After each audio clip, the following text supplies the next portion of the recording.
has run. Yep. Has absolutely run the football Even world. Shador and Cam were talking about it in their workout. They were. And of course, I'd laugh about it too. If I was that type of person, I'd be joking the other guy also. It was fascinating to see that word. So much so that Vegas odds changed off of that one word on who's the guy that you want to say. So who's the favorite? If they're talking about generational, I guess Travis Hunter. Yeah, that's what I was going to say. He's the new Vegas favorite. He's the new Vegas favorite. Right now, I thought you were asking my personal opinion. No, Vegas. Vegas made Travis Hunter. Travis Hunter and Cam Ward. Yeah, Travis Hunter, Cam Ward. They, those are the two dudes behind it. So, shout out to us again. Well, that was big. That was real big. Pat, now we got to really see if we can get them on the show. Like, hey, you know of us and others. I've got two things for you guys. I'll debut a new graphic for you in the next segment that Joseph and I efforted yesterday. Why are y'all enjoying each other's Ramon company? and others. I was literally going to say, wow, it takes like a year to get a graphic made sometimes in this company, and it's going to be really tough to turn that around. But I'm so glad you guys were on the case. Well, something I was not on the case for is being early to work today. So I was running a little late. Let's hear this story. You guys have to hear this. I was running late. Usually I like to be here around 5:25, get some stuff done. Sure. I was late this morning. I was 5:30 leaving the house. 15 minutes to get here, no big deal. But I'm stomping on the gas, and I get pulled over. Yes. As I get pulled over. Not yes. not yes. Not the reaction. Not the reaction. I'm like, explain my yes in a minute. It's still too soon. I'm like, you got to be – yeah, not the part to laugh at, Ramon. We'll get there, but it's not still the too soon. punchline. So I'm pulled over, waiting for the guy, and he is taking his time. And it's time is ticking on. 35, 40, 41. Comes back.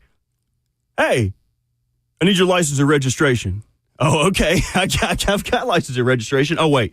I don't have my license. I pulled my license out yesterday to set up my DMV profile so I can go get my Tennessee driver's license today. Well, I'm going to have to write you a ticket for that. Try to call Cheyenne. Cheyenne's not waking up. He's like, let me go back to my car. By this point, I've already called Will. And as soon as I get off the phone with Will to tell Cheyenne where I am, my phone dies. Yep. So perfect storm. Dude comes back. It might be 6:51 at this point. I'm like, hey, man, I'm not trying to rush you. I know you got a job to do. I have to produce a radio show. Starts at 6 o'clock. He's like, are you Burt? Oh, no. He's like, Burt. Oh, you got to go, man. No, he didn't. Lets me out of it. Lets me go. So, Officer Horner, you are a goat. Shout out Officer Horner. Oh, that is awesome. The only bad thing is Cheyenne is on the highway somewhere looking for me to bring me my license. Cheyenne, if you're listening, it's okay. He made it. My phone is dead. Oh, that would be my smart God. if she actually tuned into the radio station. Right. We're about to find out. Hey, so let's see how smart my baby is. So I got to charge this phone. Funny. Can I make an amendment to the show today? What's that? Can we dedicate it to Officer Horner? Yeah. Officer Horner, do man. it. Officer Horner, this is for you, buddy. Hey, bro. That's awesome, This man. one's for you. And the fact that he said, oh, you're Burt? Hell yeah. I was like, what?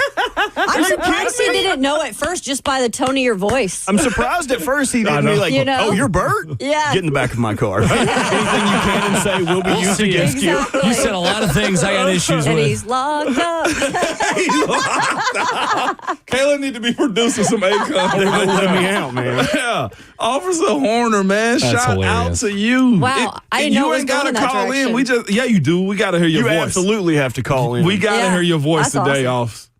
Like straight up. Maybe Everybody. I shouldn't have said his name. Is he going to get in trouble for this? No, listen. Well- Warnings happen. Can't put the toothpaste back in the tube, so we might as well go ahead and lean in. Maybe it was Officer Glenn. Listen, no, straight up. We can at least look. Since he did a favor for you, we can do one back. We can at least. What is this, Mount Juliet? No, this is by the airport. I don't even know who It he might was have been with. Davidson County then. If that's the case, I Probably. mean, might as well do a charity event or something. Like, I'm into that. Yeah. I need something Call to attach up my here, name Officer to. Horner. Absolutely. Listen, bro, we can do a back to school program or something. We did it last year. Cops for kids. That's true. Cops for kids. Yeah. Be better than Burt. And we'll make a better Ooh, I slope. like We'll make a better jingle than Cars for better than- Kids. Hey, Hey, man. That's awesome. Shout out to you, officer. But still, You're cops kids, today. do not speed. Like, that's the moral of the story. Yeah, definitely don't speed. I definitely wouldn't even speed. I But wouldn't if even you go in that are, fast. make sure you're in Officer Horner's district. No, I'm just kidding. I'm kidding about that too. What also could have happened is he heard my voice open the show and like, ugh, my least favorite part of the show, and I got to hear him earlier. Burt, get to work, my Get guy. out of here. God, Hey, mess around. I don't want to hear a few others to start the show. I want to hear Ramon Foster or Robert Walsh on Raffle. Weekdays 6 to 10 on 104.5 Design. Hey, we might as well throw H in the show name, man. No, to bring it full circle, our slogan is "Everybody eats," and everybody did eat on ESPN on one of the biggest shows in the country yesterday. So pretty cool, and appreciate all you guys who tagged us in it because I would not have seen it otherwise. Yeah, I had no idea. I usually watch the show. I wasn't yesterday, though. You I was usually busy. catch it. Yeah, I do. But that was super dope, man. To be coupled up with Officer Horner this morning. I mean, what more can you ask for? Horner and McAfee. I'm telling you, Dwayne like on it. Twitter says, "Did I hear it right? RAFO, Ramon around and find out." New title for the show.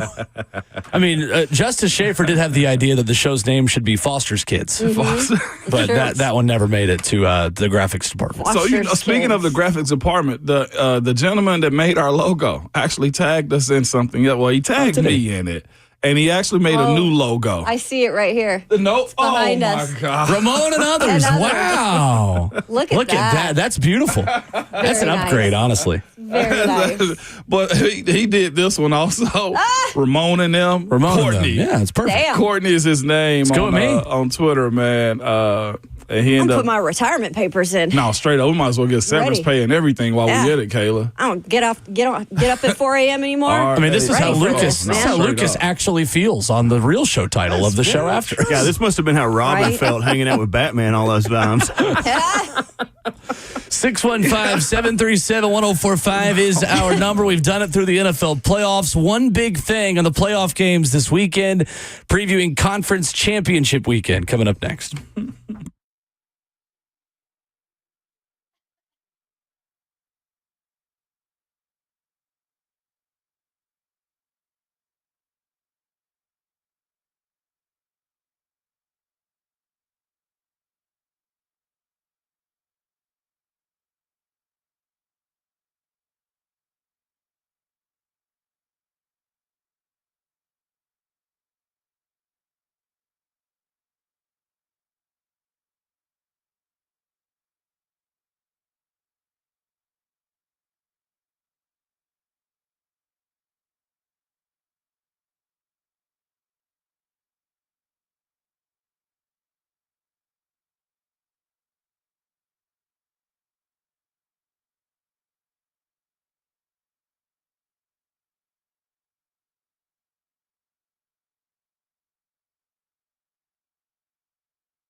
Kicking off your Friday morning on RKW 104.5 The Zone.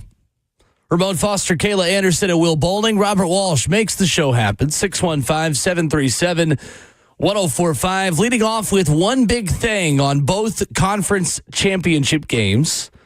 But before we do that, let's go to the phones where Bobby leads us off in Nashville this morning. Hey, Bobby. Hey, how y'all doing this morning? Good Bobby. morning.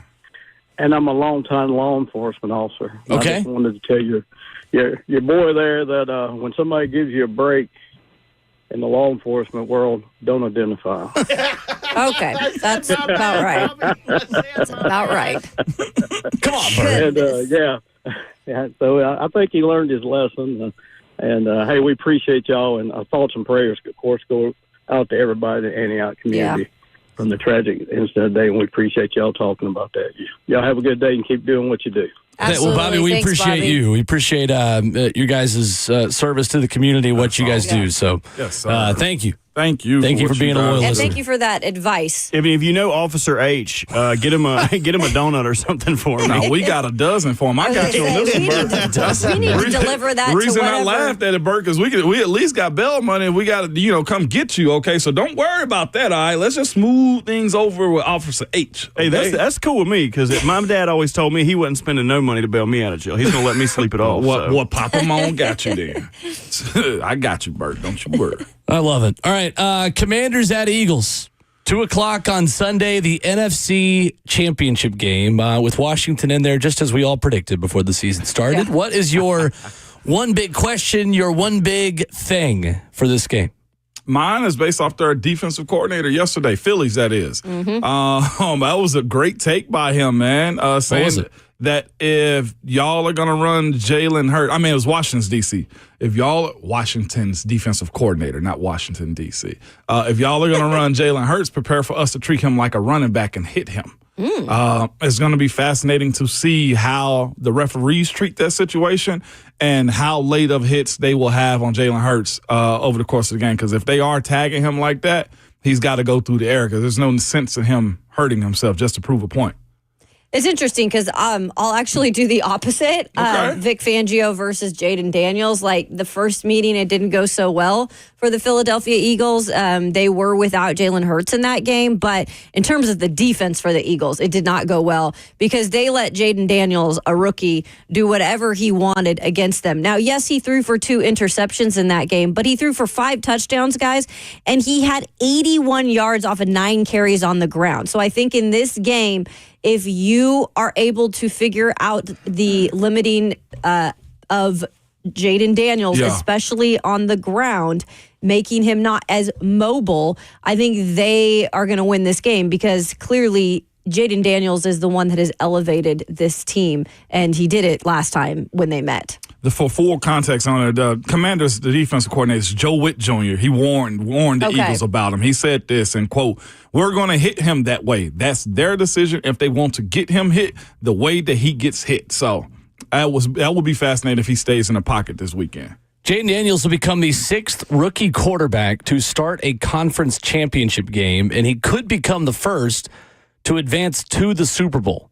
Each of the previous 5 have lost at this stage. At this point, guys, if he wins this game, we're talking about the all-time greatest run by a rookie quarterback in playoff history. No doubt. Absolutely. It'd be wild. And it looks like it. They went through their ups and downs towards the later part of the season with the Commanders. They right that ship. And next thing you know, man, he goes out and beat the number 1 overall squad on the NFC side. Man, that was by far one of the coolest things to see. Again, it will, I hope for the future of this upcoming draft, especially with what the Titans got going on. Like, look at the true evaluation of what guys do, their decision making. I think Coach Brian Callahan and even Borgonzi and Chad Brink have all mentioned the things that Jaden Daniels is doing. And I don't know if that guy is directly in this draft, but there's a lot of pressure to find another one of those. I actually think this is a fact in my opinion. What Jaden Daniels is doing is far above what Joe Burrow or C.J. Stroud have done at this point. Not saying that the talent is fully there yet in year 1 because Joey B is still that guy. But this is far and above any of those guys in recent history of rookie quarterbacks coming into the league, in my opinion. He has experience, right? And I know Vic Fangio said this week he's a young quarterback by birth certificate, not by the tape. And it's exactly He's born right. to do this is what he meant. That's a cold-blooded little quote right there, Kayla. The other quarterbacks to make conference championship games, Sean King back in 1999. Your old teammate, Ben Roethlisberger, for the Steelers in 2004 against the New England Patriots. Lost 41-27 to New England, but he played well. Threw for 224 yards on 14 completions. Joe Flacco in 2008, Mark Sanchez in 2009, Brock Purdy in 2022, and Jaden Daniels in 2024.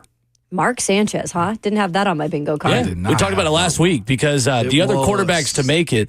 So Jaden Daniels is the first quarterback to make it this far and not have a top 3 defense. And Joe Flacco, Mark Sanchez, and Brock Purdy all had top 3 scoring defenses in the regular season. Actually played in the game that eliminated Mark Sanchez. Jets. Oh, really? Yep, it was that game. Sure was. Absolutely. The Bart Scott can't wait. Yeah. That game. It was that game. Absolutely. Not the butt fumble. No, this was way before the butt fumble. Before he became a meme, like Rex Ryan and Mark Sanchez were dealing. No, they were a good duo. Yes, the heck sure. they were. Will. They were good. To your point, backed up by a monstrous defense. It was a good team. Yes, the heck it was, man. Sean Ellis, VFL, was on that team right there. They had a real good squad. That was the last time they were relevant. Oh, 2010? Yeah. A long time around ago. that time, yeah. Wow, what a time, man. Says a lot about me, too. Make this about you, Mo. Sorry. No, don't do that. I know. I just think the others. The question in Commanders-Eagles is, can Washington stop Philly's running offense? That is the glaring weakness of Washington's team. It is obviously the glaring strength of Philadelphia's team. Saquon Barkley's 137.5 scrimmage yards per game against the Commanders are the second most by a player against a single opponent in NFL history. So anytime Saquon Barkley sees a Washington jersey, he turns it up a little bit. Trails only Hall of Famer Jim Brown and his 147.9 yards per game against the Eagles for teams that have played another team 10 times. Interesting, Philly blitzed Jaden Daniels just 5 times in his 11 dropbacks in their first meeting in Week 11. That's the lowest blitz rate that Jaden Daniels has faced in his career, and it's because Jaden Daniels is kind of the way Will Levis is. He's better when you blitz him and make the decision easier sometimes. It's either that or he's actually more easily evading the pocket and getting away. The Eagles have gotten pressure in over half of their blitzes against him, but they've sacked him 1 time when they've blitzed him this season. So I think that's the biggest key is how Philadelphia gets after the quarterback in a different way against this quarterback, because this quarterback has a really unique skill set. He really does. And his escapability to the sideline and how he protects himself has been one of those things that a lot of people was questioning. I know that was one of my main questions with him. Like, can he take the hits? Does he know how to protect himself? And so far, Will, especially against that type of defense with Jalen Carter on it, and not just him, they got a plethora of players on that side of the ball, man. One of the linebackers up for Defensive Player of the Year, too. I think Zach Bond. Yep. Zach Bond. So it's not like they are just, sticking them mud as it comes to their defense. They just can't get to him. He is slick. But that's the thing, too, that he has on the other side for him. Jaden Daniels has weapons that Philly and other teams have to. And they didn't play Eckler last time. Eckler wasn't. Eckler like a dog that last game. He did. And they didn't face him the first time. So now they have him back. And he's an outlet for the passing game. So linebackers got to be on their P's and Q's, safeties, too. That's, I think, the biggest advantage that Washington has going in his favor. Will, is that point. Like, Jaden can move side to side, but you also got to pay attention to Terry McLaurin. You also got to pay attention to the run game. Like, their backs can catch out the backfield, and that's where Philly is going to be tested for the most part, to me, is within that 5-yard parameter of the offense. And that's interesting, too, because you brought up Terry McLaurin has obviously been such a steady force for the young Jaden Daniels this year. When you speak about the other side, and we've spoke so much about Saquon Barkley, and rightfully so, but A.J. Brown, I think, needs to have a game. Like, I think we need to see him put the book down in this game and really be able to show up when it matters. Like, your stars have to matter in games like this. He's going to have one Marshawn Lattimore on him. Yep. Out trade paying off, ain't it? That trade is paying off. Be a fun matchup. I remember when he got traded, I don't think he played the first week or two, if I'm not mistaken. People was just like, why isn't he playing? Well, that's why sometimes when guys miss games, it ain't for right then. It's for him get the playbook. And I think he had a little bit of an injury going into that practice, too, with their team. Washington cannot get down early in this game because I don't think they can stop Philly running the football. They're going to have to make Philly throw it.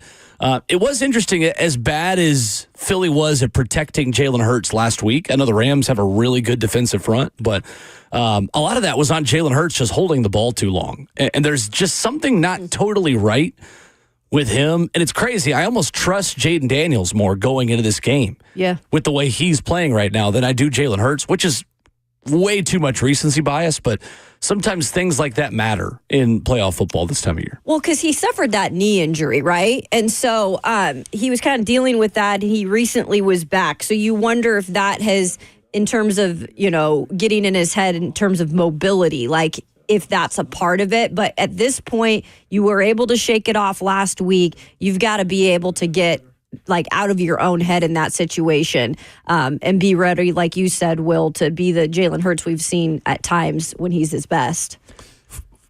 I was just going to add to it. For me, it's going to boil down.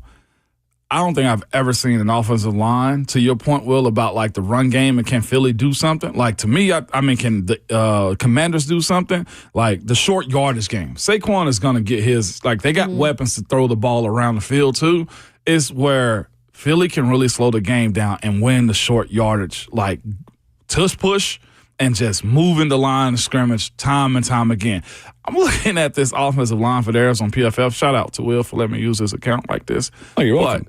Mailata's a 95.4 as a player. Elite, okay? Dickerson, 82.9. Juergens, their center, a 67.5, which is green. Mekhi Becton, who was a first-round tackle. Dog at guard. Will, big really, dog. really, really good guard. I'm talking about he's no Louisville Cardinal he's no more. He's a 6'7", 340 guard, too. And moving. He is a massive human being. Did you see what he did to the linebacker last week on Saquon's big run? He literally grabbed the guy and tossed him out of the hole. Saquon had to do nothing but make one guy miss in the safety. And it was down the field. It honestly looked like who was it that scored the long run on the Titans? Brian Robinson, you remember him in the Commanders game? Yeah. It looked like that 2.0. And I ain't even get the right tackle, future Hall of Famer Lane Johnson, if he can get past those little discrepancies he's had on his record, suspensions. But no, we won't it's a part of the story. It is. It really. Barry Bonds is dealing with it. But what I'm saying is this: they got a blue chip offensive line. Yep. Can Washington stop them with what is his name, Johnny Newton? In the short yardage game, because they have one of those athletic, undersized offensive lines. You look at what Philly's got up front; they got body movers on the offensive line. And they did allow in that last game 7 sacks, but I think it's because, again, Jalen got his knee bent up on in that game, and he wasn't the same. And so I feel like he wasn't getting the ball out. Because the line's pretty decent. Yeah, they are. But you can't just hold on to the ball forever. So again, I think a lot of it's on Hurts too. And some quarterbacks too have developed this. I can overcome a sack. I can't overcome my stat line of how bad my throwing percentage is. Yeah. So they'll take a sack and get the yards back as opposed to throwing it away. Bills at Chiefs, 5:30 Sunday afternoon. This is the game most people are probably spending most of their time on for obvious reasons. It is our new iteration of Brady and Manning. It is. It really is. And to that point, this game goes to the quarterbacks for me. A tale of two stories. Patrick Mahomes has acknowledged he shouldn't have flopped on the sideline.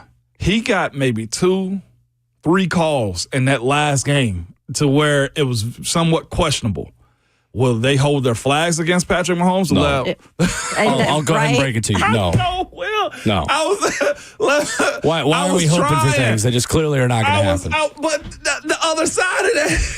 And that's always the first thing you read about whenever you want to do your research on Kansas City. Will the refs actually hold their flags? They won't. Will they hold their flags? What else you got? Isaiah Pacheco. In big game moments, he's been the guy. Speaking of a late round draft that they got a lot out of. I got to give it to Pacheco and that offensive line. They know how to move the sticks really, really well. Now, again, the Bills' defense is as far as talent, they got it. As far as they also are carrying in this underdog mentality all the way through the playoffs too. So if they can get to the run game and somebody just hold on to Travis Kelce, golly. That's the thing, though, we've not been able to see in these types of games when it gets to this point where Kansas City seems to be invincible, right? It's not only the refs helping them out in these games, it's the Travis Kelce just starts to appear in the postseason. He does. And it's almost like you just cannot stop him. No matter what you try to do, he's always in the middle of the field, ready for Patrick Mahomes to fall to the ground and throw a ball to. So I feel like in this one, you can't really rely on, any of those things to happen for the Chiefs because those things are going to happen, right? Yeah. I just think this is all up to the Bills on, it's probably going to come down to the last play. And I feel like, Josh Allen trying to prove that he has done enough to get over this hump, to get to that next level, to beat Patrick Mahomes. He has all the things to make it happen. And he has a good enough team to do that. I still don't think Kansas City's offense, while they are super creative and we know that Andy Reid gets in his bag of tricks in situations like this, it's not like they're completely unstoppable, right? I mean, they're not just like this crazy offensive, like just producing tons of points every single game type of team. They just got the wizardry to make plays. It's the wizardry part of it, right? Yep. So I almost put that on like the Bills to have a really, really good game plan in terms of how to kind of stop some of those things. But it's difficult now that I'm talking it out. That's what I was going to say, but that's the worst part about it is. But it works every single time. No team has done it. My next, point on this game is this, too. Can they find a playmaker at the wide receiver position for Buffalo? Bills? Yeah, if they can't use Josh Allen's legs. Like Dalton Kincaid, Dawson Knox play close to the line of scrimmage and make plays for him down the field, but where's Keon Coleman? Where's Amari Cooper? Like, down the field. Amari Cooper needs to have a game. Yeah, their biggest, I think, attributes have been the flexibility of Josh Allen, like moving the sticks with his legs. And that's where he's best, Yeah, it is. I think it's about the offensive lines on both sides, to be honest with you, because you have a revolving door on one side and you have the most consistent offensive line combination in the league on the other side. So the Bills' starting offensive line combination of Dawkins, Edwards, McGovern, Torrance, and Brown played together on 81% of the plays this season, including the playoffs. That is the highest rate of any team's offensive line in the NFL. They have allowed the 12th lowest pressure rate. They're going up against a Kansas City defense that is hot at the right time in terms of getting after the quarterback. Season high 8 sacks and third highest pressure rate in a game this year. Kansas City in their divisional round win against Houston. George Karlaftis, the former Purdue Boilermaker, has been the head of that. 4 or more pressures in each of his last 5 games. So I think that's question one. Sure. Is can Kansas City sustain the amount of pressure it's getting against quarterbacks against one of the most consistent offensive lines in the NFL this season in Buffalo? I think the same can be said on the other side in a similar way. Bills pressured Lamar Jackson 42% of the time in the divisional round. They had 11 different players generate a pressure. It's the 4th time this season the Buffalo does that. This is always a team that keeps a lot of edge rushers, a lot of defensive linemen. Ed Oliver, the anchor of all of it. The last time these two teams played, the Chiefs had just 3 explosive plays in that Week 11 loss to Buffalo. That tied for their fewest in a game since 2018. I think the team that pressures the quarterback better wins it. I think it honestly comes down to that. Since Kansas City put Joe Thuney, the veteran guard at left tackle, a lot of their issues have been fixed. They had not been able to figure out the tackle position. They just have the best quarterback in the sport. Right. So that issue had not been exposed as much. I think it could be exposed again against a Buffalo defensive front that is as good as it gets in the NFL. So 2 defenses that are playing really, really well right now, and the quarterbacks will get all the headlines. I think it's more about the offensive lines against the corresponding defensive lines, and whoever wins that battle up front, I think, wins the game. To add to that, Will, Buffalo finished the regular season 3rd in the NFL with 32 turnovers forced by the defense, 1st in turnover percentage, right? However, the Chiefs have not committed a turnover since the 4th quarter pick on November 17th. So it's almost like Will said, Bill's defense has been doing their thing. On the other side, Kansas City has been really protecting the football, has not been turning it over. It is going to be interesting to see how that all shakes down. I got one hot spot on this team as far as Kansas City goes, and that's right tackle Juwan Taylor. Can he hold back? To Will's point about these edge rushers from Buffalo, Greg Rousseau, and that's the side also that Von Miller, who last week I thought effectively got upfield. He ain't do a whole lot, but like his presence around the quarterback can be problematic for a guy like Juwan Taylor, right tackle for them. And he also is the early jumper on snap counts too. So will the refs throw the flag early on that? They won't. I was going to say, he'll get a half more yard to set back. So wild to me. Oh, I think so. Go all the way back to week one. Mm-hmm. It's been that way. They're ever going to, get the fans back on their sides with the referees and stuff this week? Because I think there's a little bit of that going on. I think this is a little bit more than what Brady had going on with how he got a little bit favor. It's the same. I mean, I just think it's, I mean, we do this in every sport. It's why we call the refs at Rupp Arena the Rupparees. You go to Lambeau Field, you deal with refs, right? Like this is just sports. But the best teams get the calls, and right now that is Kansas City, and that's the guy that flops all the time and complains to the refs. I do think Patrick Mahomes is pretty good at working the refs. Yes. Mm-hmm. It's an art. He never stops complaining. Never stops complaining. 615-737-1045. We talked a lot about the college football playoff championship and the lack of attention that title game got. Well, we got television numbers back that backs up that changes probably need to happen. Got that for you coming up next.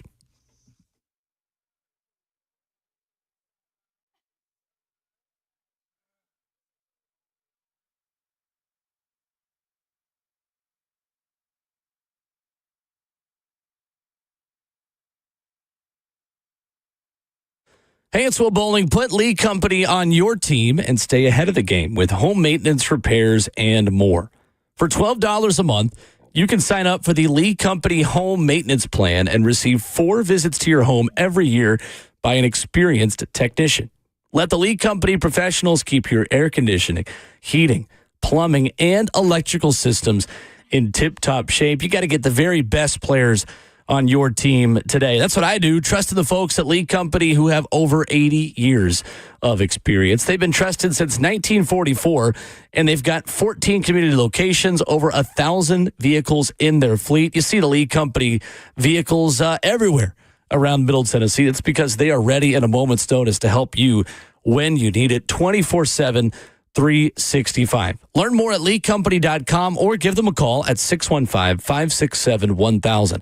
Again, that's online at leecompany.com. That's Lee Company, all you need.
RKW on 104.5 The Zone, kicking off your Friday morning. Crew's all here. Now. Ramon Foster, Kayla Anderson, Will Bowling. So the inaugural 12-team college football playoff had a lot of positives to it. In the television ratings department, the Rose Bowl came in as the most watched non-NFL sporting event since last year's national championship, 21 million viewers. Wow. Semifinals were the most watched Cotton Bowl on record and the second most watched Orange Bowl in 20 years. And then the national championship game, guys, was kind of a sad trombone. The Buckeyes' victory over Notre Dame averaged 22.1 million viewers. That's the most watched game of the playoff, but a decrease of 3 million viewers from last year's national championship between Washington and Michigan. Why do you think that is? I am going to say this. There was a lot going on that Monday. And I am not saying that that's because the reason why the numbers are so low. I am saying this, though, from somebody who, got up in the morning, didn't watch the full inauguration, but obviously had it on my, TV and everything, watching all of that. It was Martin Luther King Day. There was a lot going on, and people get out and do things for that as well in the community. I feel like by the time it got to nighttime and this national championship was actually there, and by the way, we already knew it was kind of going to be an Ohio State, not blowout, but more so they were probably going to win this game no matter what. I just felt like even me watching that game, I kind of was dozing in and out. So I don't know if people just were at that point exhausted by the day that it was, or if they just weren't interested in it. But I do feel like there was a lot going on for that Monday. Oh, it was for sure, but I think it was the most obvious thing ever. Last year's game, I thought between Washington and Michigan, you never knew who was going to win it. And the star factor of it also, they had, a situation where you had a coach with a face, you had a, quarterback that was potential first rounder that was going into it also. More eyes on it is the way I viewed it. I say most people predicted what was going to happen that game. And that's why we're having the conversation about seeding and whatnot. But here's the thing. Notre Dame fought through and got all the way through to get to that point. The number 2 team in the country as it stands from the college football playoffs. It was just the narratives that Ohio State was just that much better, I think played a part, considering you didn't know what you're going to get from Notre Dame's quarterback. This is where, in my opinion, the point about, star players at the quarterback position do play a part in how I think games are viewed. Sure. I just think too much had happened. The buzz had died down. I mean, I said it the other day.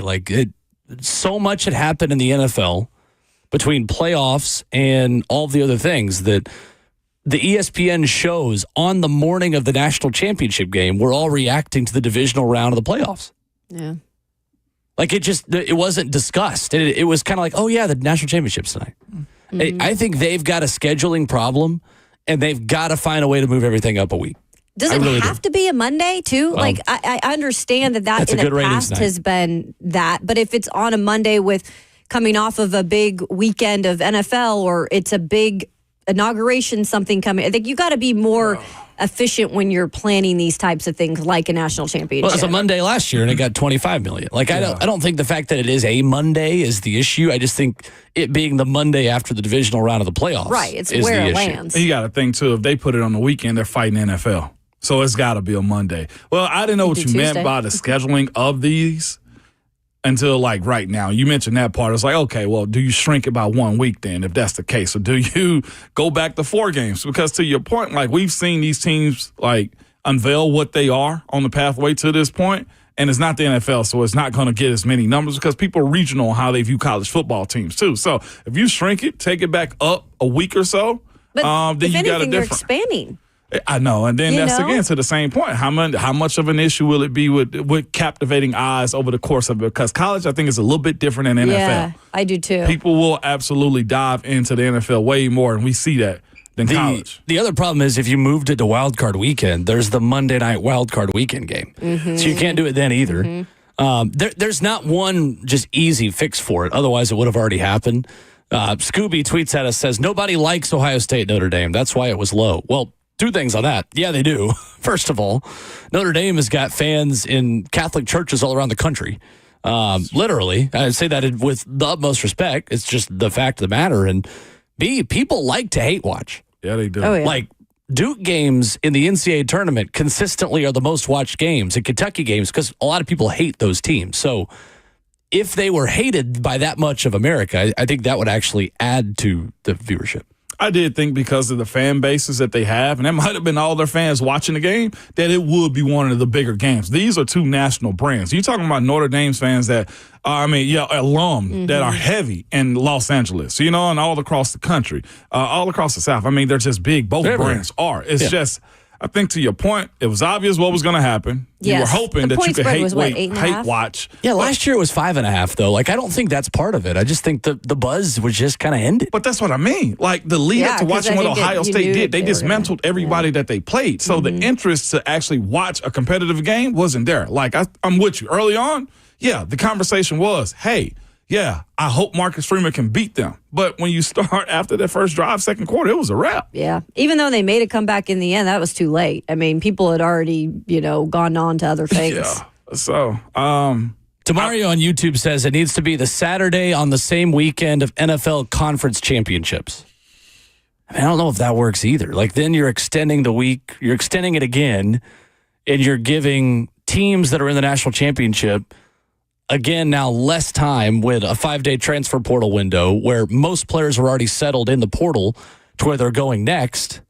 And if they want to go to one of those national championships, I don't know. It's just, there is no right way to fix it. It is a very broken sport in a lot of ways, as much as we all love it. But we'll see. I mean, maybe it's just one of those things where you train the viewer of like, all right, we got another week. Yeah. Stay engaged with the conversation. I do think ESPN could have done a better job promoting the national championship game and not leaning so heavily into the NFL. Right. Yeah. But again, like, NFL's king, man. Like, they got mouths to feed. They got ratings to have to get every day. So I don't think there's an easy fix. But I do think that when you see the most watched semifinals and the most watched Cotton and Orange Bowls in years, and then you see how much lower the championship number was, there is a clear disconnect there. No doubt.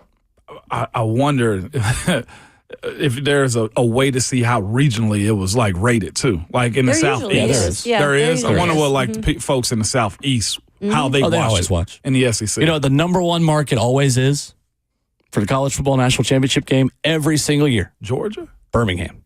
Yeah. Birmingham. Well, they don't, and they don't even have pro. So pro teams. Yeah, that is the college football city is Birmingham, Alabama. I had no idea. Oh yeah.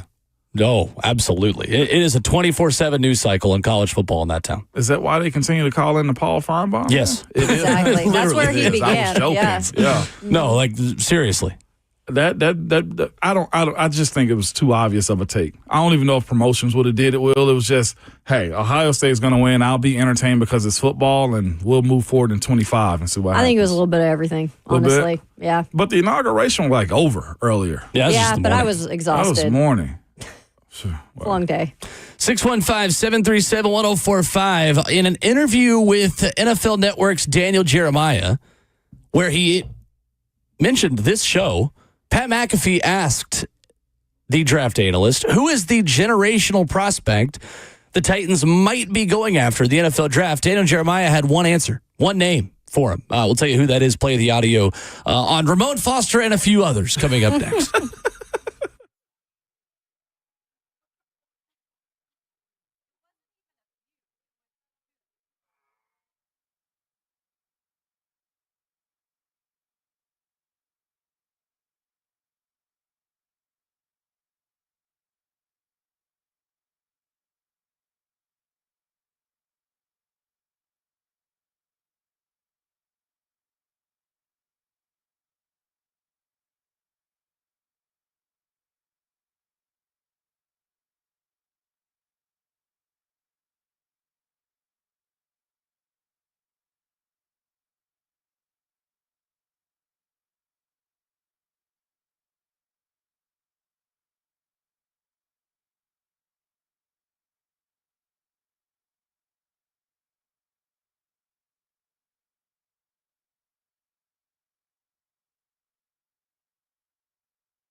What's going on? 7:01. Good morning from the 104.5 The Zone Studios. I am Robert Walsh. Buccaneers offensive coordinator Liam Cohen told the team yesterday night that he was leaving to become the head coach of the Jacksonville Jaguars. The two sides verbally reached an agreement on a contract last night. The decision capped off a 2-day saga in which Cohen pulled himself from consideration for the Jags job, then agreed to a contract extension with the Bucs that would make him the NFL's highest-paid coordinator. Then he changed his mind and went back to Jacksonville, reached out, asked if they'd reconsider after parting ways with general manager Trent Baalke on Wednesday afternoon. But there is no drama in Las Vegas, as they do have their new general manager, John Spytek.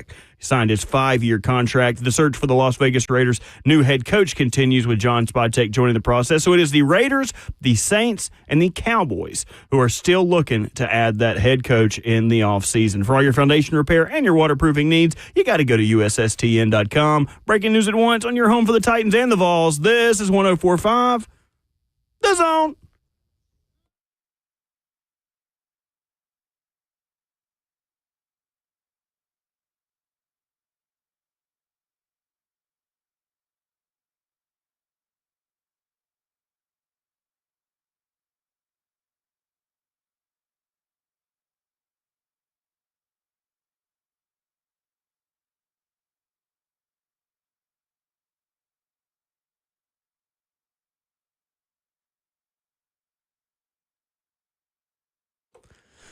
RKW 104.5 The Zone rolls into hour number 2 on your frigid Friday morning in Nashville, Tennessee. 615-737-1045 with Ramon Foster and a few I'm others.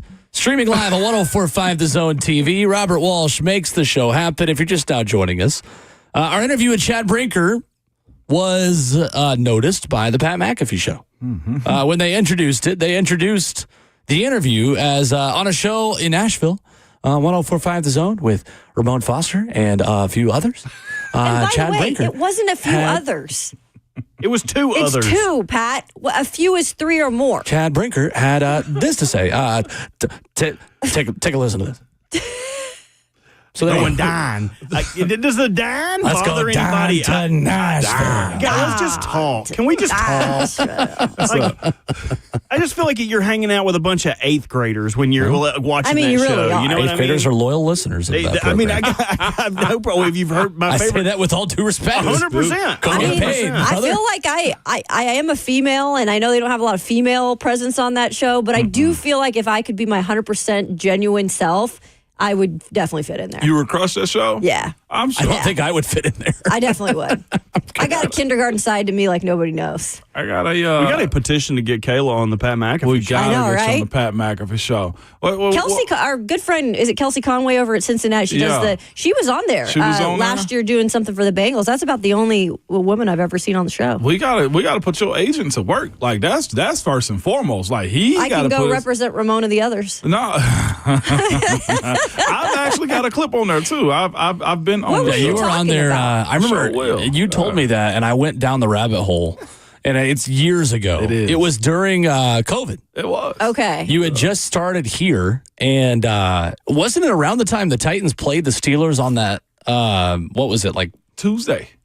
Well, the Titans played the Bills on the Tuesday, but then they moved the Steelers game to the bye week. They did. Okay. Yes, that's what the adjustment Yeah. was because they didn't have. and y'all were Stalling still while on- I find this. You were still undefeated. Yeah. Steelers are still Oh, undefeated so in you that game. went on as Titans a player. missed a field goal to tie that game, sent it to overtime, I think. That's what it was. Yeah. Yep. No, I went on Kayla's. On the Okay. old version of the show, J. Martin Ramon. Yeah, I was asked to come on. Oh, yeah. Pat's Oh a my Western gosh. PA guy Yeah. too. So Oh, yeah. Oh, yeah, I knew he's he was from Pittsburgh. area, whatever. So that's a familiarity. Of it. Well, an interesting part of that discussion that we started on the show about Chad Brinker talking about not passing up on a generational talent. So Pat then brought that up to NFL Network's Daniel Jeremiah, who has also been on this show, friend of the program, we would consider, and was asked, who is the generational talent that Chad Brinker could be talking about? I heard Brinker talking to Ramon Foster and another local radio show down there, and said, if you have a once-in-a-generation talent, number one, you have to take that player. Blue player is what we call them, like once-in-a-generation guy there because they have the number one overall pick, but then also we'll listen to everything else. Who's he potentially talking about there? Is that Travis Hunter? Is that Abdul Carter? And whenever it comes to quarterbacks, everybody's still talking Shador and Cam Ward really are the only first-round grades, and how do you kind of see it all operating?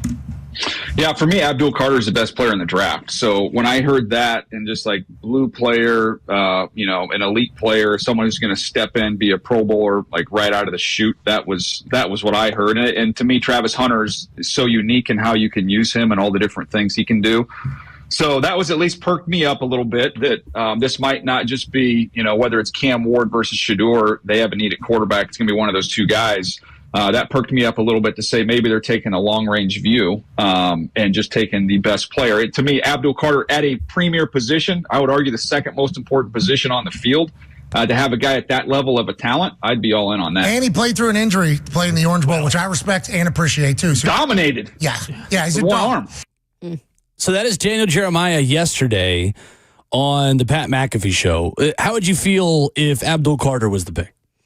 I would not be mad. I think I'd be sad because I do want Cam Ward, and I do feel like he could be a guy that could be your starter moving forward. But we've heard Chad Brinker, Mike Borgonzi on the show yesterday say it's so important to build up front. And I think one thing that has been missing from this Titans team as of late is just another guy besides Harold Landry that could be a dominant talent that could get to the pass rusher. This guy is it. I mean, he switched from off-ball linebacker to edge just this season and has been able to do what he's doing at this level, and he's still considered raw and I think that to me is a generational talent then. If you can do that quickly and be that successful, and you mentioned, or they mentioned on the podcast, Daniel Jeremiah, that he was dealing with an injury even in that game.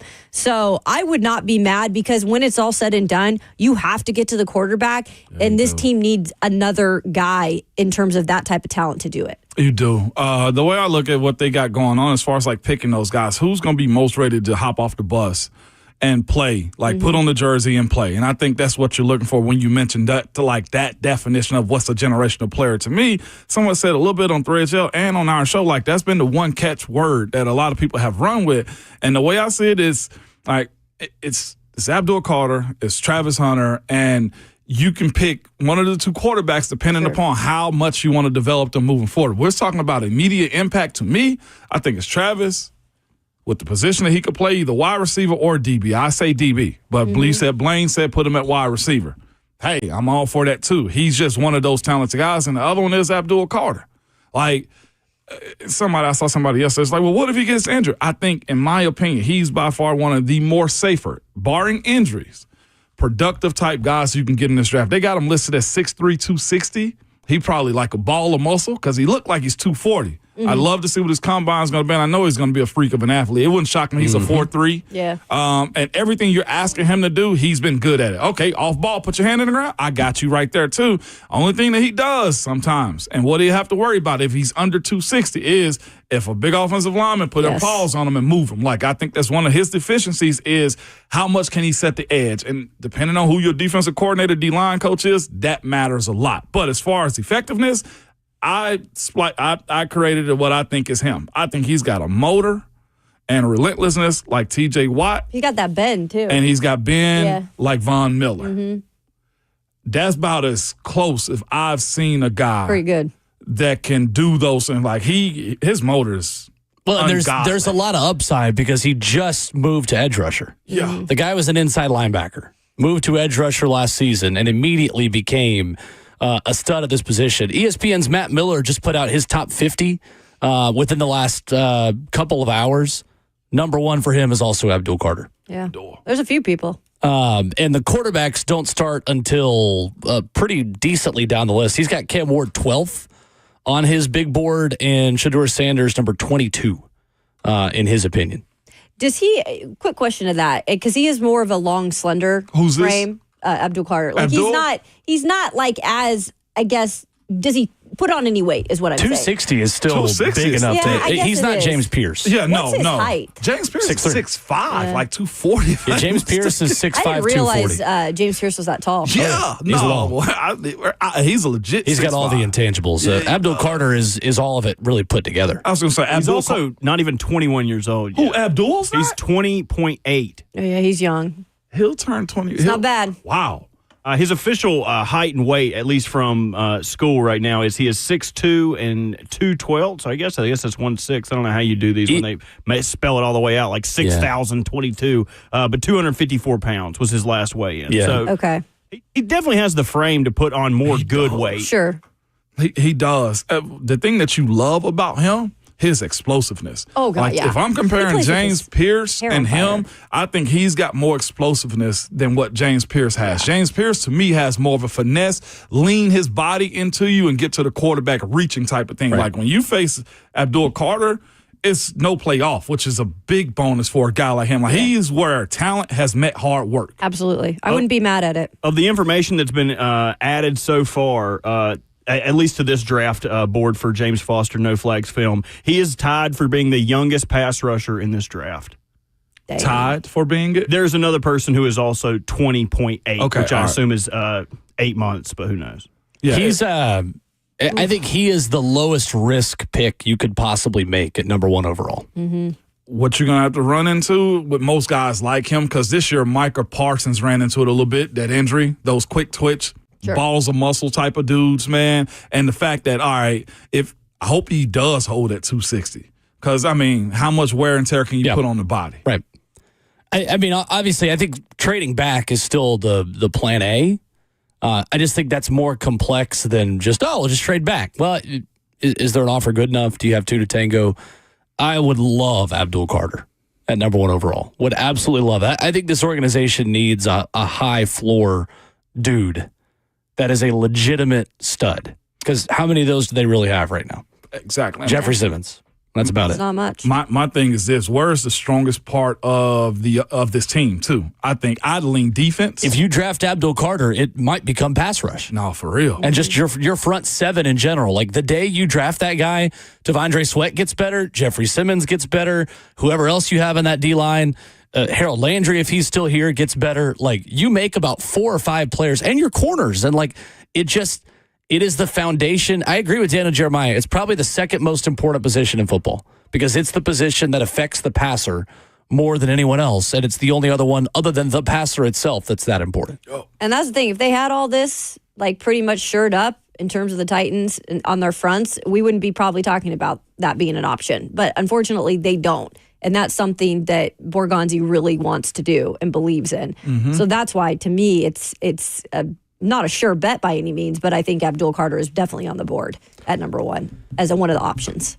Coming up next, Brent Hubbs of All Quested on 3 joins us for his weekly visit here on the show. Tennessee is hosting a big recruit on the offensive line out of the transfer portal. We'll get the latest from Brent on that and take a look at Tennessee and Auburn, a top 6 matchup in the jungle for the Vols against their old head coach coming up tomorrow night. We'll hit that all and much more with Brent Hubbs coming up next.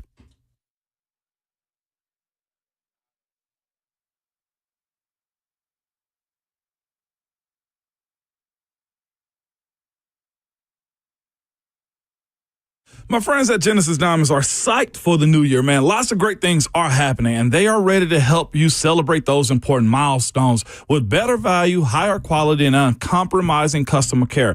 At Genesis, they have expanded their selection of exquisite hand-picked diamonds from a half a carat to 15 carats, all shapes, all sizes, all at Genesis famous no middleman prices. They have also brought in even more exclusive designer jewelry too. New cutting edge fashion forward rings, earrings, bands, bracelets, pendants, things you can't find anywhere else. Remember, Genesis is the only place where you can find all the premier designers in the world, in the bridal world, all right? And of course, Genesis is proud to offer truly spectacular collection of luxury pre-owned Rolex timepieces. They have all the most popular models in stock too. So get to Genesis in 2025 and let the non-commissioned experts help you celebrate those important milestones. They guarantee the best value, the highest quality, and the strongest warranties and guarantees in the jewelry industry. And they also have no commission salespeople, so there's no pressure to buy. Genesis Diamonds and luxury pre-owned on Rolex timepieces. They're located in Green Hills and Cool Springs.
Friday morning continues on RKW with the full crew in studio. Ramon Foster, Kayla Anderson, Will Bowling. Pleased to be joined, as we are every Friday at 7:20, by our good friend Brent Hubbs of VolQuest and On3. Brent, good morning. How are you?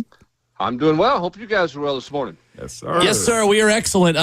We were referred to in the Pat McAfee show this weekend or yesterday as Ramon Foster and a few others. So if we introduce you as Brent Hubbs on joining us this morning on Ramon and a few others, it just totally normal, business as usual, nothing to be worried about. Well, if you could do me a favor and next Tuesday or so, just refer to Austin Price as Brent Hubbs is, other. Exactly. Comes in. That'll go over real well with him if you can take care of that. Ramon, how much are you paying to be the lead dog on this deal when you work as little as you work? That's my question. Don't let them break up what we got going on, man. We had a great last Friday, man. I watched Glorilla for you and everything, man. I got a report card on that and all, man. I understand. I'm sorry. I mean, it's RKW. We are family, right? That ought to be your bump music. Y'all are the Pittsburgh Pirates of there we go. Is what you guys are. I don't know. Only good thing they got going is Gaines right now. Livy Dunn's boyfriend. Livy Dunn's boyfriend. I forgot you're a young pup, Ramon. You don't remember it. Nah, all I remember about the Pittsburgh Pirates events are, look, they got a beautiful stadium to watch a baseball game in. Okay, win, lose, or draw, the stadium don't lose. It is nice. I will give them that for sure. I love it. Brent Hubbs of VolQuest with us this morning. Brent, Sam Pendleton on campus for Tennessee. The Notre Dame lineman the Vols are going after in the transfer portal. Fair to say Tennessee, the front runner for him, and what do they like about him as a prospect? Well, he's a guy who started 7 games at Notre Dame this year. I think one of the more intriguing things is he's got 3 to play 3. So he's not a rental guy. He's not a one-year rental. You can develop him and you can build around him in your program. He's from North Carolina. He's always liked Tennessee. Tennessee was probably a little bit late to the recruiting party, and that's why he ended up at Notre Dame and wanted to play for Harry Heastand up there, and Heastand left and left before Sam actually got there. But I think he's got a great affinity for Tennessee. I absolutely think it's going to be Tennessee. I think he'll officially start class on Monday at Tennessee, and away you go. I think it's the only visit he's going to take. And obviously, you're getting late in the window in terms of the academic calendar, so you got to get started there. But I think the fact that he's got multiple years and experience, if you're looking for someone out of the transfer portal, and you want to talk about priorities and checking boxes, what you would like is production. Okay, he started. Production at the Power 5 level is a real plus at that position. He's done that. And he's a guy who can play multiple years. I think he checks a lot of the boxes that you're looking for when you're trying to go get a transfer player, particularly a transfer lineman. So, Brent, the other question we've been monitoring weekly with you is, what about the wide receiver position? Do you expect any other targets in the short term for Tennessee, or will this really just start to become a spring priority? I think for there to be a target at this point, somebody's got to go in the portal here in the next few days. Now, everybody who played in the national championship game has a 5-day window to go in the portal, which is a little bit awkward because you play that on Monday, so your 5 days really carries into the weekend, but you can't officially go into the portal on the weekend because it's closed, so that kicks you to Monday. And then you get your 48 hours, which starts. And as we learned about Mike Matthews' situation, there are ways to extend that out further. The reason you can't extend it out too much further, I don't think, is because you do have to get some people in school. And some places have started ahead of Tennessee. Tennessee started Tuesday of this week, but other schools started like the 6th of January. So you're going to have to get going there. If somebody goes in. The Penn State guys are done. Those 2 wide receivers have picked elsewhere. So unless somebody goes in the portal, and there's been rumors about Carnell Tate, I know, potentially going in the portal, but, everybody's got to see that to believe it. Ohio State certainly doesn't want to lose him, but he's got opportunities to stay there. So unless somebody goes in the portal that we don't see coming, it feels like that's going to go to the springtime when they look for somebody else, if they go with any more receivers right now. And you think they need another body, but what do you think they are? Where's the chemistry of that group? What do you think the ability of that group is? And kind of go from there. Brent Hubbs of All Question on 3 with us this morning. Hubbs, I got a nickname for Austin. You ready for it? I got a new intro for it. Oh, you ready for it? Okay. Brent Hubbs, homeboy, Austin Price is with us. Oh, my gosh. He'll be done. I We'll dare have Grant you. R in Blunt Ramon, County I start to come on a dare lot you. more on Tuesdays at that point. Yeah, you'll get 1 week out of that. Ramon. Your phone will blow up in the middle of the segment. No doubt. Brent Hubbs, homeboy, Austin Price with us. I dare you. All right, I'm going to be better. As they start, Hubbs, this offseason program for the Vols football team, man, this is one of the most more developing periods of the offseason, man. And I bring that up to say there's a lot of bodies, particularly on the offensive and defensive line, that probably got to be reshaped to add muscle to it. David Sanders, one of those guys. Bennett Warren, I'm sure William Satterwhite, Max Anderson, man. What is the goal for those guys you think moving forward in the trenches to, reshape them to get to prepare for competition? Well, I think they've all got to get stronger, more physical. And the one thing they can't get that they need is experience. Yeah. And at some point, your coaching staff and where you're at's just going to have to, bite the bullet, so to speak, and end up playing somebody who doesn't have a lot of experience. I mean, you can't sit there and go, man, I need a guy who's been 3 or 4 years in my program. I mean, somebody has to start their first time sometime. Yeah. And I think that's kind of where we are. And for the first time, it feels like there should be real competition there. But now you're talking about you're bringing in 2 interior offensive linemen, and you got 2 open spots. You got to find a center. And then all eyes will be on David Sanders. And I think for all those guys, it's about getting stronger and being more physical. But, it's about how much can those guys learn who haven't played a lot mentally to put themselves in a position to prove themselves in spring practice. Look, they've been in the weight room for a year. Some of them have been in the weight room for 2 years, but they haven't played. So how many of them can eliminate the MAs and all those things in spring practice? So as much as it is physical this time of year, Ramon, college football is interesting. In February now, coaches can get involved in player development. That they can get in the film room with them, and they can do some walkthrough type things with them and different things mentally, which this offensive line group has to take full advantage of, next month. Not just in the weight room throwing up some weight, but really learning this offense to limit mistakes when you get into spring practice. I shouldn't call you Austin. He must be talking where your brain is. I deserve that one. Go ahead. He must be talking about both of us right now, okay? Hubbs, you bring up a fascinating approach to teams and how they find starters, man, because to your point, the Vols have hit on some 4 stars, right? Some quality guys in the offensive line, at least on paper. Right. What has changed, or what has to happen for a young guy to walk in day one and start, other than being for instance, Mauigoa, I think it's how you say Mauigoa, or David Sanders? Like, why do you have to go to the portal to find guys? Is this for job security for the coaches? You know what I'm saying? I'm being quite honest. I mean, I'm very intrigued by this, to why every single year you go get a 4-star, good quality offensive lineman specifically, and you're scared to start them. Well, I think every coach's approach to things are different. Some coaches are more open to playing young players. Mm-hmm. I think by nature, coaches always want. It was this way when you played, right? It's he knows what he's doing. We know he's going to be in the right place, but we're going to limit mistakes. And I get some of that, but at the same time too, and I've said this: if you're going to invest financially out of your pool of money, whatever that pool comes from the collective or rev share when it gets here, or a combination of both. If you're going to spend a significant amount of money assembling a recruiting class, then you become a younger football team. It's John Gruden, when he assembled a team in the NFL, they were all a bunch of old veterans because he spent all of his cap money on free agents because he didn't want to coach a rookie. He didn't want to deal with rookies. Some coaches are that way. Other coaches built their teams through the draft, and they were a young football team. It's kind of like if you're putting a bunch of money into a signing class, you're building through the draft. Right. If you're going through the portal, you're building through free agency. The reality is you can't do a whole bunch. So, like on the offensive line, for 4 years they've gone out and recruited offensive linemen, Ramon. Mm-hmm. But right now it looks like they're 0 for 20 in terms of hitting on somebody because they haven't played anybody. Now, I don't believe they're 0 for 20, but you don't get experience until you play. but you can't be experienced without playing. And so at some point, you just kind of got to bite the bullet and play some young guys. Now, in fairness to Glenn Ellerby, he's had Javonte Spraggins.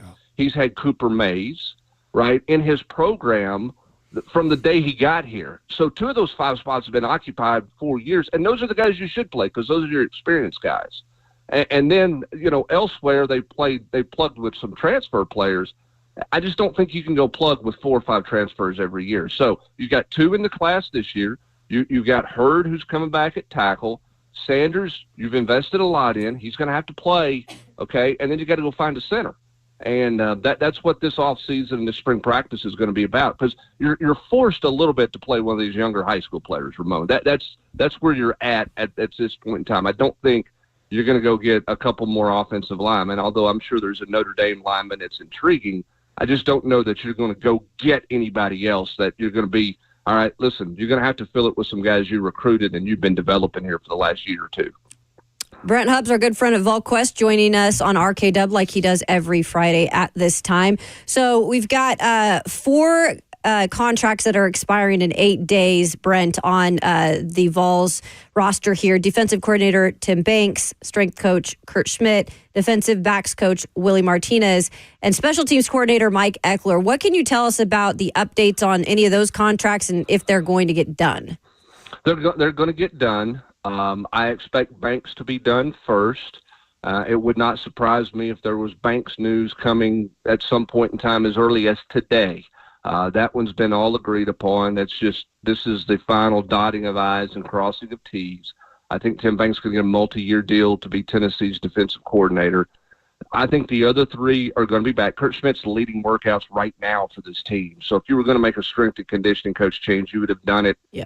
3 or 4 weeks ago and go hire somebody. You're not going to let this guy work with the team for 2 or 3 weeks and then bring in somebody new in the middle of the critical off season. So he's going to be back. Now, is he going to get a multi-year deal or a single-year deal? Martinez has been on a single-year deal for at least a year, if not 2. That'll be the case there, and I think that'll be the case with Eckler. So unless those guys get a job and leave, I expect all of them to be back because I don't anticipate Josh Heupel making a change. And I think Banks will be the first one there'll be news on. And again, I think he's the guy who's definitely going to be on a multi-year deal. I don't know about the rest. Hubbs, I did not know that I was donating all this money to the Anderson Training Center over there. But I've heard it's just going to be extraordinary. Speaking of Kurt Schmidt, though, that's part of it in terms of bringing in a new weight room and also the expansion of the Anderson Training Center. What can you tell us? Because it just sounds like it's state-of-the-art. Well, it is state-of-the-art. It's a project that never gets started if it hadn't been underway before NIL came into play. Because, thankfully it doesn't have a slide or any kind of silliness like that. Now, it is going to have like a pavilion area where you can entertain and players could hang out. But, we have a nap room, I need a nap room. Right? I want one of those in my house if I can get one of those. So, it's $85 million. It's nice, but, wow. In this day and age, those renovations, those expansions, those buildings are somewhat going away unless you just, A, have an abundance of money, or B, you just need, it's just so dilapidated, you've got to fix it, right? Texas is getting ready to redo theirs because they basically don't have one. If somebody wanted to know what was going on with Texas football, all they need to do is have a flat tire on the interstate, and you could stand there and look over and watch practice because it's literally against the interstate. Dang. So they're going to fix their situation because it's more out of necessity, much the same way Lindsey Nelson Stadium is getting a $100 million renovation because it's out of necessity at this point in time. So unless it's, I don't think you're going to see major renovations to, quote, keep up with the Joneses in certain places. Now, for fan experience, you've got to do those things. But this addition to the complex would not have happened, certainly not at this scale, had NIL been in play when all of this was approved and dirt was broken and you got started. It's been a slow process. I think they've waited to kind of get some donation money in before they've moved forward. Now they're on track to finish up here in August and get that project done. But it's taken multiple years to get done because it was underway when Danny White got here, and he's year 4. Yeah. So they're going to get a lot of other bigger projects done faster than they got this project done.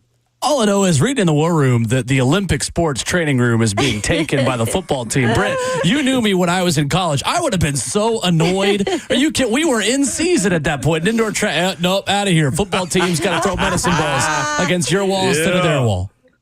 Unbelievable. Well, I mean, you got to know who pays the bills. I know. Who pays the bills. I know. They're the reason why we had shoes. Brent, as you That's take right. a Without look. them, you would have walked uphill both ways 10 miles in the snow.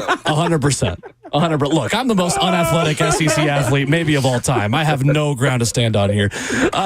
Brent, interesting. Rick Barnes this week talking about Zakai Zeigler made some headlines saying, if he hadn't been around the program, I don't know if I would still be doing this. That makes some headlines because, well, we don't know if Zakai Zeigler is going to be in the program next season unless new legislation gives players the ability for a fifth season. Are people overreacting, Brent, to that comment? Is Rick Barnes telling us, without really telling us, that this could be it? I think if you're going that way, you're really inferring and you're really kind of going from A to E or F. Right. But let's face it, all of us are on at the end of every year. Like, how much longer does Rick want to go? And Coach Barnes likes ways. I think it's more of a Zakai has invigorated and kind of rejuvenated Rick Barnes a little bit. But again, I think Rick Barnes evaluates that at the end or at some point in time after the season. What's interesting about Rick Barnes is he's told me this on multiple occasions. He learned this from Dean Smith. Dean Smith has told people and told Rick Barnes himself once they got through their squabble when he was at Clemson years ago that you don't make a decision on your coaching future at the end of a season because you're tired, you're over it. I mean, Ramon, you can think about this as a player, right? Like how many times you're like, man, I'm done, dude. I'm physically beat up. I'm tired. I'm over this. I'm out, And he said, what you do is you make that decision and you know you're done when you're going into preseason practice and you don't want to get up and go to the gym. You don't want to go to the practice court. You're not motivated to go there. So I don't know that Rick Barnes, unless his hand is forced, is ever going to make a decision right at the end of a season. I could certainly see Rick Barnes saying he's retiring in the fall much more than I can say that he's going to retire in May, 4 or 5 weeks after the basketball season's over. Now, anything can happen. But that's something Rick Barnes has mentioned to me on multiple occasions. You know when you're done when you don't want to go to the practice floor. You don't make that decision right after the season's over when you're exhausted from what you've done the previous 4 or 5 months.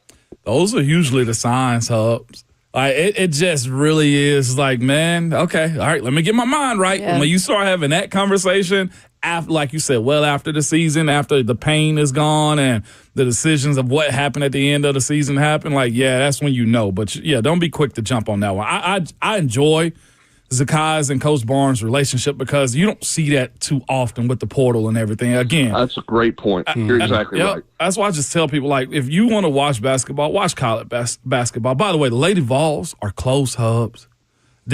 I think Kim, congratulations to her, by the way. Yeah. She needs an athletic big that can bang with what Texas and others, South Carolina got. But Kim is close. I'm into it. Don't ask me. Now, my wife forces me to watch it. Okay. Well, they've just got to rebound the basketball better. I mean, you look at them. They've given up way too many offensive rebounds, second chance points in their losses. Here's the other thing too that you have to be a little bit, and I think this is even harder a little bit with the portal. There's an art to winning close games, and I had this conversation with Philip Fulmer back when Butch Jones's team was having a hard time. They were losing some close games back before 16. And I asked him, I said, Philip, you won a bunch of close games. What's the key to it? He goes, you got to be in enough of them, and you break through, and then you just start to figure it out. I think in the portal world, it's a little bit harder if you're dealing with ones and dones type players, kids who are coming through kind of transient on 1 year, and you don't have all of your cohesion. I think this team's getting more cohesive, but there's an art to winning a close game. And right now, they don't have that. Maybe it's one win that breaks through for them, and bam, here you go. But they are close, and her style works. And as they continue to build, she doesn't want to hear any of this, but as they continue to build moving forward, and all of the pieces she would like to have gets in place, then yeah, they're going to be better. But I mean, this is a fun team to watch, and they're going to get somebody. They're going to beat somebody they're not supposed to beat. They're going to upset somebody at some point in time. And I'm going to tell you, if they will play like they played last night and build off that moving forward with some consistency, there's not going to be a ton of teams in the country who want to play them in the tournament until you get deep into that tournament, because they're going to be a problem for some teams in the postseason, in my opinion, because teams they play don't see it every day. And I think this is a team that showed signs last night. They're taking some strides. They have to build off last night more than any loss, because that was the most complete loss they have this season. I know that's a bad phrase, but they were really in it. This was not a furious rally late. They were in that game for all 40 minutes and just didn't make a couple of critical plays at the end, and obviously missed some offensive rebound opportunities that they've got to clean those things up on the glass. Hubbs, you got a little passionate talking I love about it. that right there. Excellent. The best of the best. Brent Hubbs of All Quest joining us Friday mornings here on the show. Always appreciate you, sir. Thank you. Thanks, guys. Have a great rest of the week, and enjoy the weekend, all right? Yes, You too, sir. Hubbs. You as well. Brent Hubbs of All Quest this morning, brought to you by Ascend Federal Credit Union, your financial partner for every stage of life. Really good basketball last night. I watched that whole game. It was. Tell you what, that team, just as a neutral, I mean, as many threes as they shoot, they full court press 44% of the trips down the floor, which leads all of women's college basketball. It's just fun to watch, exciting. even if you have no wild. loyalty to it. Yep. It is a fascinating So style she did have her play. baby, right? She did. Yeah. In Knoxville, I think. So I don't think she Yeah, traveled. she did not travel with them to Austin. Okay. 615-737-1045. Coming up, the Jags' long national nightmare is over. We'll talk about the hire they are expected to make. Did they come out of this actually better after all the fiasco? We'll talk about it next.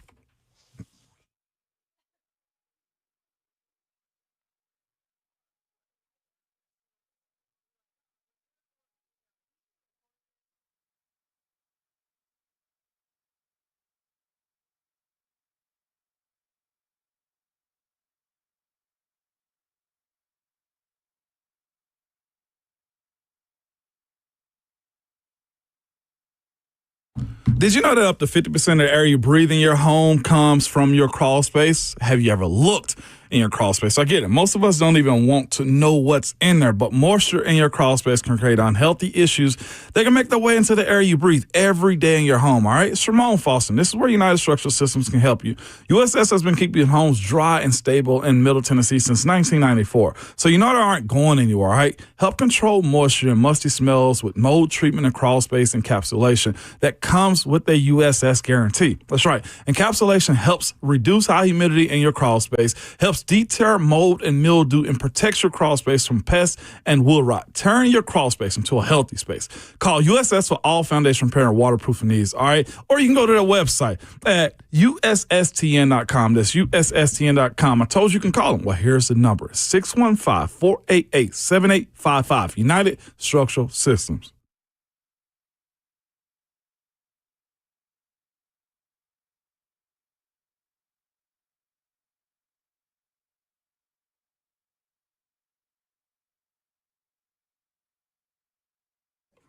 Hey, it's Will Bowling here with my friends at Nolensville Road Auto Mart, right there close to Thompson Lane. Hey, I know you've been looking for cars. Maybe you're seeing the words buy here, pay here, and you're thinking, no, not for me. I want to try something else. Well, I get that. And look, they get it as well. I'm here to tell you this group is different at Nolensville Road Auto Mart. They have been doing business in Nashville for 61 years, and they do business the right way. Like me, they're Nashville natives. They only sell clean title cars under 12 grand. They can take care of you. They're going to do it fast as well. They get you in, they get you out, and they get you that car that could be new to your family. If you're new to town, need a place to go, they got you. If you need that first car for that new driver in your family, it is the perfect place to get that first vehicle for your 16-year-old. They do that too. And if you don't want to take my word for it, check out the Google reviews as well. They are excellent. Hey, that's saying something as well for a car dealership.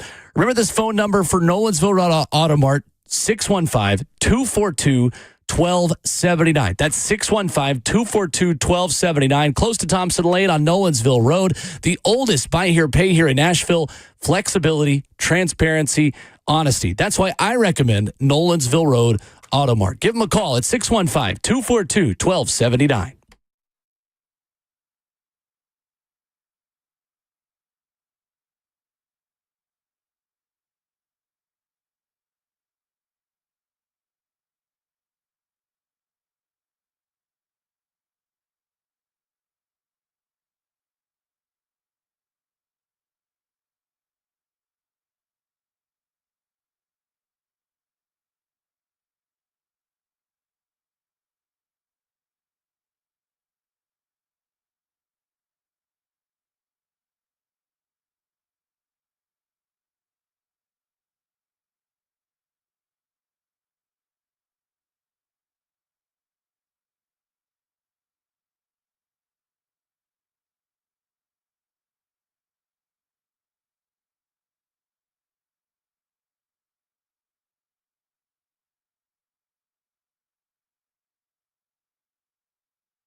RKW 104.5 The Zone, wrapping up the first half this morning. Coming up in a half hour, Easton Freeze of A to Z Sports had a one-on-one sit-down for 90 minutes with Brian Callahan. And there are some interesting takeaways about how he feels about Will Levis, what didn't work, and how you move forward. We'll dive into that coming up in a half hour this morning. 615-737-1045 in the meantime. So Liam Cohen, it sounds like, will be the next head coach of the Jacksonville Jaguars. The 39-year-old had essentially told Jacksonville, I don't want to work with Trent Baalke. And then Sean Codd came back and said, well, Trent Baalke doesn't need to be here. So the interesting part of this report is that Liam Cohen did not tell Tampa that he was going back for a second interview. No one was able to reach him in the Tampa organization because his contract extension was contingent on him not taking a second interview. I think here's the headline out of all this, guys. The Jags took a really convoluted path to actually having a pretty good result. I think Liam Cohen's going to be a good coach there. Everybody's trying to bash Liam Cohen for, backdooring the Tampa Bay Bucks. Here's what I'll say real quick, too. As far as like fans and teams in the game in the NFL too, there's a lot of NFL teams that screw over like people in the front office and nobody complains about. Like this is the one time they actually get one back at them. I like what Tampa Bay is as a squad and stuff like that, but like legitimately, like this is business. There's only so many head coaching opportunities, and that pool is small of people, but it's huge of people that want those jobs, right? And even behind that, there's an even bigger pool of offensive coordinators that want their Tampa Bay job. That's where I'm at on that one. But as far as like the Jaguars and how this thing broke down, man, it really becomes like very problematic to what Trent Baalke was too. It was brought to my attention that this also happened a few years back after Urban Meyer got let go. Byron Leftwich was the head candidate for that particular job. I'm looking at an article right now on SI.com. Got to give credit. I realize that from Pat McAfee, okay? SI.com and the apparently others. you don't. Nah. SI.com and the others, all right, where it says, grow the hell up. And for a time, it says the exact URL. Yeah. It says, and for a time, it looked like Leftwich was a favorite to land a job until he wasn't. Report after report came out that Leftwich wanted a new structure in the front office and that he and general manager Trent Baalke were a pair that was set to clash. The constant reminder that Baalke was the guy. You got to ask yourself potentially, why is it or how was it that he was able to survive so long when you had all these quality guys that have come up and wanted this job, and Trent Baalke was the main culprit of it all? Yeah, and Trent Baalke, it's such a weird thing with him, right? Because he's climbed his way up the ladder. Now, how he did it, we don't know. There could have been, some involvement in kind of being slithery in terms of how he does things, but he was in one place recently for a while and was able to maintain his position until now. And I think that's where the Jags have a little bit of egg on their face, because you could have just made this decision and got ahead of it. And I know that you're eventually you're going to be happy with what you get in Liam Cohen, but that's yet to be seen. He hasn't been a head coach yet. You still got to get a GM. But what I will say about the Liam Cohen hire when it does become official, obviously, is this guy has tons of experience. I mean, he's been different places. Most recently, in the last 15 years or so, you got the Los Angeles Rams where he was assistant wide receivers coach, assistant quarterbacks coach. Then we saw him go to Kentucky, and that's where we really saw him help Will Levis in the year that he broke out, right? Then went back to Los Angeles as an offensive coordinator. Working in that system, you're going to learn a lot from Sean McVay. And then you go to the Tampa Bay Buccaneers. You continue to help Baker Mayfield be at his highest level. So I think they're hoping that now he can come here. What's the biggest question that still remains with the Jags? What is Trevor Lawrence exactly? Is he what we want him to be? We gave him a contract to be that, but he needs to be that now. So I think that's the biggest part of this hire that you can maybe look forward to, is not for Titans fans, but Trevor Lawrence to maybe find his absolute best ball. It's interesting, Jeff Darlington put out there that had Tampa not made the playoffs, there was a very real world where Todd Bowles was going to be let go and Liam Cohen would have been promoted to head coach. So earlier this week, the Bucs had thought they had split the needle perfectly, that they'd kept Todd Bowles and Liam Cohen together because, Todd Bowles needs a really good offensive coordinator. He's a very defensive-minded head coach. That will be an attractive OC job, though, because now the last two guys have gone to get head coaching positions. And Dave Canales, who's been successful short amount of time in Carolina, and Liam Cohen with Jacksonville. Liam Cohen's going to have to apply that same process that's happened to him. He's going to have to find a stellar defensive coordinator, too, because, again, if your two OCs as a head coach with Todd Bowles have gone on to get head coaching jobs, and it's also supported by the defense. If he's smart, he go find a guy to call defenses for him because his offense, definitely, to your point, Will, it works. And it should be easier now that Bulky's gone. I don't know who they'll hire, but it's got to be better in terms of working with than what Bulky is seemingly. Maybe John Robinson. Yeah. Rand Carthon. Rand Carthon's out Who's there. to say? 615-737-1045. Tennessee and Auburn coming up tomorrow night in the Jungle. We'll tell you what you need to know and play the audio of a very telling quote from Tennessee head coach Rick Barnes about Zakai Zeigler that raised some eyebrows for a couple reasons, and we'll do that next.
What's going on? Good morning. Happy Friday, 8:02 from the 104.5 The Zone Studios. I am Robert Walsh. Like sands through the hourglass, these are the Jags of our days. Buccaneers coordinator Liam Cohen told the team Thursday night that he was going to leave to become the head coach of the Jacksonville Jaguars. The two sides verbally reached an agreement overnight. The decision capped off a 2-day saga in which Cohen pulled himself from consideration for the Jaguars job, then agreed to a contract extension with the Buccaneers that would make him the NFL's highest paid coordinator. Then he turned around, changed his mind after Jacksonville reached out to ask him if he would reconsider after they had parted ways with general manager Trent Baalke, and now they are a match made in heaven. No last-minute drama in Las Vegas, though, as new Raiders general manager John Spytek has now signed his 5-year contract. The search for Las Vegas' new head coach continues as Spytek joins the process. So it is the Raiders, the Saints, and the Cowboys who are looking for their next head coaches. Only teams left in that market. For all your foundation repair and your waterproofing needs, you got to go to USSTN.com. Breaking news at once on your home for the Titans and the Vols. This is 104.5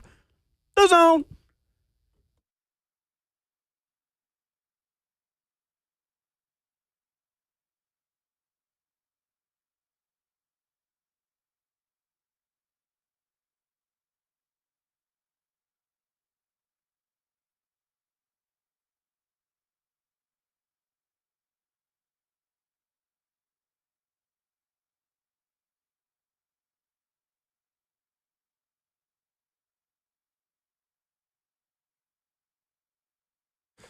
Hour number 3 in your Friday morning edition of RKW. Ramon Foster, Kayla Anderson, Will Bowling, 615-737-1045. You call Robert Walsh, you talk to us, or you can jump in the comment section on 1045 The Zone TV, Facebook Live, YouTube, Twitter, or Twitch. We set the goal of 15,000 subscribers on 1045 The Zone TV by the time the Titans make the number 1 overall pick. We said that around 13,000. 600 plus of you have added your names to the tally. Let's go. We're going to get 15,000 by the time the NFL Combine happens. So I'm going to revise that. By the time the Underwear Olympics happen in Indianapolis, we want 15,000 subscribers on 1045 The Zone TV. That is on our YouTube channel. If you're watching there, scroll down, hit subscribe. It's going to take 3 seconds. You're not going to use any muscles, and it's going to help you. Heck yeah. It's also going to help us. I got to brag on the chat, man. I think these last 2 weeks, I would have to run the numbers or crunch them again, but I think these last 2 weeks have been the most viewed weeks in Zone TV history. That's incredible if that's the case. Wow. Thanks, everybody. Over 100,000 views in the last 2 weeks. Even you trolls are helping. Even you trolls are helping. Really appreciate everybody hanging out. For real. It is a testament to your guys' fandom and a testament to how much you can suffer listening to Ramon Foster. We really appreciate you guys trudging through it, man. And others. And the others. It reminds me of a movie. The Others. Nicole Kidman. That's what it. Okay, Yeah, so it is something. Not that bad. I've never been happier to be considered others. I'm just going to wear a big face mask now that I come in. A ski mask every You could morning. be like a pro wrestler and be the other. That'd be great. Yeah. I mean, wearing a face mask is how I got noticed. So, I mean, there's proof in the concept, right? That's true. There's proof in the concept is how it goes, man. So Come in costume. I'm here for. from now Oh on. man, Teddy Swims released a new album today. And Let's there go. goes Ramon's ADD Oh, I brain. love it. He is really good, though. Yes, I did. Yeah, let's go. Can we play that coming back at some point? Teddy Swims? No, absolutely not. Teddy swims, but Ramon doesn't. All right. No, I was talking about the Teddy Swims. Kayla, what you trying to talk? I said, can we play him coming back? Who, Bumping Pat? back. Who, Teddy. Teddy Swims? Goober? yeah. Who I are you am talking so about? lost right now. Y'all stop texting me. Put the caffeine away. We have got to get Ramon off It this is jumped coffee, in. man. Ramon gets on the good No. coffee and then just I hits switched 10. up this morning. Is it I coffee? switched up this morning. Well, I got some bourbon I can pour in there, but I actually like to be coherent on the 10:01 job. a.m. That's when you can start that. Building that case about firing Ramon. 10:01 a.m. I ended up getting the Ethiopian blend this morning, so I don't know what's going on. I don't know. What flavor notes are you tasting? I couldn't tell you. Okay. On this one, I couldn't. I wasn't trying to. I was just trying to get some caffeine. Speed. That's what he Exactly. tasted. Tell you what, I got a new coffee maker this past weekend. That is one purchase that can change your life. Yep. A good coffee maker. That is one thing I am willing to be very bougie about. That's What where is it? that's where my Brentwood side comes out. You got the brand? I think it's DeLonghi. Oh, DeLonghi. What? I'm just being a 2-year-old. Ignore her. So Rick Barnes talked to the Knoxville Tip-Off Club earlier this week and had a statement that a lot of people took to mean one thing. Might not have meant it, but talking about Zakai Zeigler saying, I don't know if I'd still be coaching if it wasn't for Zakai Zeigler. Zakai Zeigler has impacted this program in 4 years in a way that nobody in their wildest imagination, in ways that you can't even imagine. He's been a fighter his whole life. He's been told he's too small, he can't do this, he can't do that. And I don't care what anybody else thinks, I know what he thinks. And to have him every day do what he does is an incredible blessing that God gave me. Because I don't know if I'd still be doing it. I'll be honest with you. I don't. Because of him, he makes me enjoy practice every day. Rick Barnes talking about Zakai Zeigler. So I asked Brent Hubbs about that, of course, about a half hour ago. Said, all right, well, does that mean that he's done? When Zakai's done? Said, not necessarily. Brent doesn't feel that's the case. But again, I think it does speak to the impact of a once-in-a-generation kind of player. We will not see many more Zakai Zeiglers ever again in college athletics who stay all 4 years, who don't have a strong professional future at the NBA level, yet impact a program in the way that he has. No doubt. And that's from Hall of Fame coach to a program that had to be built up with basketball, like really rich basketball history. But now Coach Barnes got them at a point to where nationally recognized. That Will brought up earlier, and we were off air about like they're getting 5 stars that want to be at Tennessee and stuff like that. So the product is there. And to have a dude like Zakai, who's not going to be a top 15 pick, lottery pick in the NBA, that impact, man, right there, and what he just said, like, put that on the plaque. The same way that Tebow had his speech after the Ole Miss loss, like, when you talk about significance to a program and what it means to jumpstart it, like, you got to throw him as far as levels of importance, like a Shane Battier to Coach K. Yeah. Like Carmelo to what Syracuse was. Like, those dudes are superstars, right? Zakai has that effect on that basketball program, man, and in the most unlikeliest of situations, at a random basketball tournament, they go to a side court, and there he is. And you offer him. And then, of course, I'll be honest with you, the size component of it plays a part in it. He's not supposed to be doing this. And he's got an entire fan base and a Hall of Fame coach and Coach Barnes saying that. Wow, also, he's still playing. Like, that man. That's impressive. That's huge. It's for him to say that, and I believe every portion of what he said, because he's gone on record before just saying how much he means to the program. Yeah. And I know when Rick Barnes was brought in here, he started to build the culture. I understand that. There were guys before Zakai Zeigler. But Zakai kind of took it to a next level on what to expect out of what Tennessee is as a basketball program. And hopped in the driver's seat. Yeah, and you guys remember him losing his house back home to a house fire, him getting injured before the tournament that year where he was riding around in his scooter and all his teammates were playing for him, essentially. Yeah. And it just goes to show what he's been able to do in terms of elevating the program and keeping it at a consistent level. But it's going to be interesting when he's gone, if he doesn't get that extra eligibility for next year, what Barnes truly does. And I don't think he will retire it at that point, but it is crazy to think that's how much he means to him. And he's coached a lot of guys. And there's a future for Zakai Zeigler overseas. There's a lot of basketball still to be played, and I think in basketball especially, you got so many options to take care of yourself, your family, and continue to do what you love. But just watching that team up close, he is the quarterback. He's an assistant coach on the floor. He and Rick have so many conversations about, like, hey, we need to get more into this set. I need you to get us into this the next time we're down the floor. He is invaluable, and he is the best example, I think, of a player that, although he's not perfect, you're going to realize how much he's doing for you when he's not there in the future. And you understand, oh, wow, Zakai was taking care of a lot of things that a normal college basketball player doesn't even recognize. No doubt about it. I still comment, it's like, take it to the next level. Yes. I'm talking about under Rick Barnes. From where it was post Chris Lofton, Giles. Like, yes. like the Vols basketball took a dip, trying to find their way back up. And Zakai's been a steady guy in that era of making or helping keep Tennessee competitive. Like Chris Lofton versus Zakai Zeigler, two totally different conversations. Yep. Effectiveness of having a program be on the forefront consistently, like for a coach to say that, he didn't coach Chris Lofton. We know what Chris Lofton is to the Vols. We know what Allen Houston is. We know what Ron Slate means to the Vols.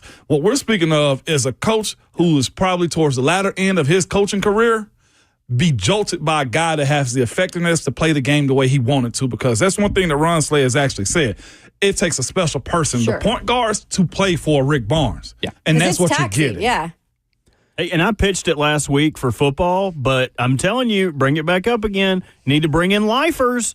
Zakai Zeigler. That's right. He can play till he's 35. Point guard. I'm telling you, let him Honestly, slide in here, man. If Rick Love Barnes that. could pick one of his players from his time in Tennessee to do exactly that, he would pick Zakai Zeigler.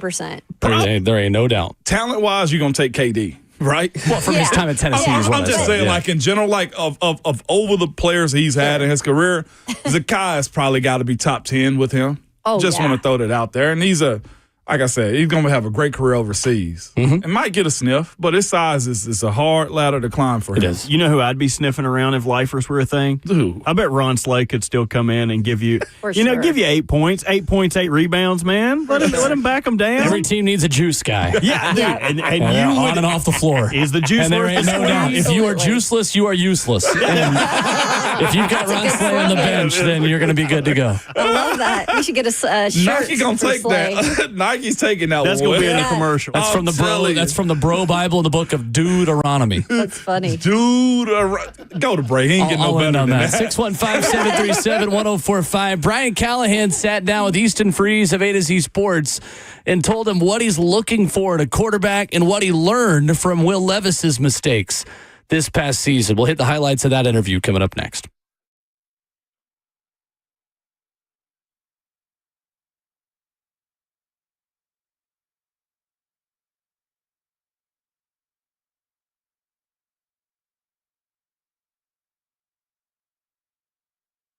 What's up, Will Bowling here, and I want to update you with exciting news from my friends at Brentwood Hearing Center. Their team of doctors of audiology, they're always bringing you the best hearing device technology on the market, and that includes the Phonak Sphere.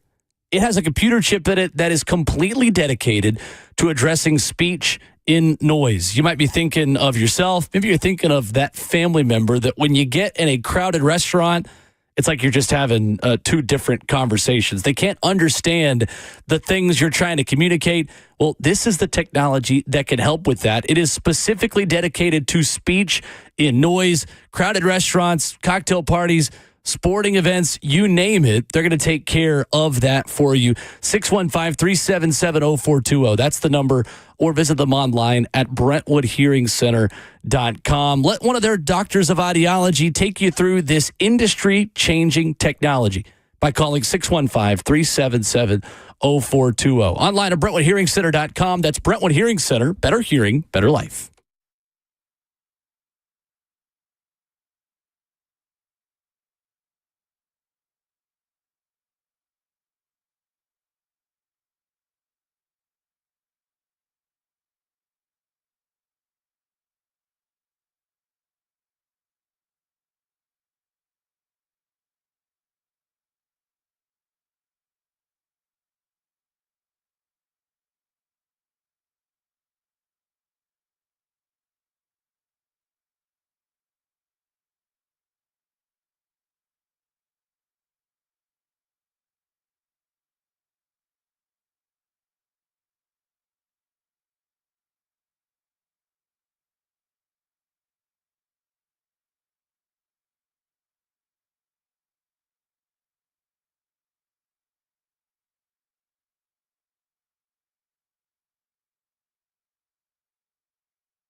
RKW on 104.5 The Zone continues in hour 3 this morning. Coming up in an hour, Ron Slay will be here. We'll talk Tennessee and Auburn and the SEC Hoops weekend. College game day down on the Plains for Rick Barnes versus Bruce Pearl, Vols, and Tigers. Janai Broom might be back for it, potentially. That's wrong time for him. We will see. In the F&M Bank chat, you can join the conversation. Facebook Live, YouTube, Twitter, and Twitch. Bruce writes in, says, have you guys seen the article about the Titans potentially trading for Trevor Lawrence? Mm-hmm. No. That was Dan Orlovsky on First Take, saying, if I were the Titans, I would trade for Trevor Lawrence. And if I were Trevor Lawrence, I would love that. That will not happen. If only you were in the Titans organization, but you're not. That will not happen. I've never in my life seen somebody. Oh, yeah. You're an idiot.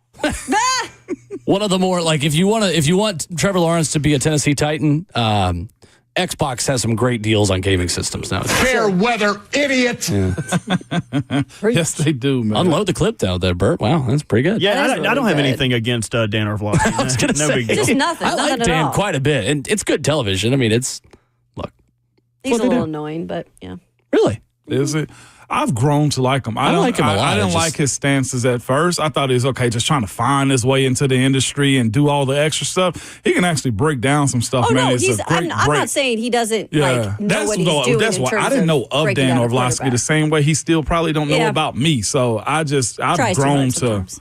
I've grown to like him. I was a big fan of his when he started because he started and he was just breaking down X's and O's and was less of an opinion guy. And then he got in the ESPN machine where they kind of force you to have far-fetched opinions like, hey, you're on First Take, you got to say something crazy. I don't dislike Dan. I dislike that Dan. You know what I mean? When he has to go out there and say those You don't like his far-fetched character. things. Correct. It's like I'm a big fan of Stone Cold Steve Austin. That's a terrible. I'm a big fan of both of Stone Cold in-ring persona. Maybe I'm not a big fan of Dwayne Johnson, but I am a big fan of The Rock. You know what I mean? Okay.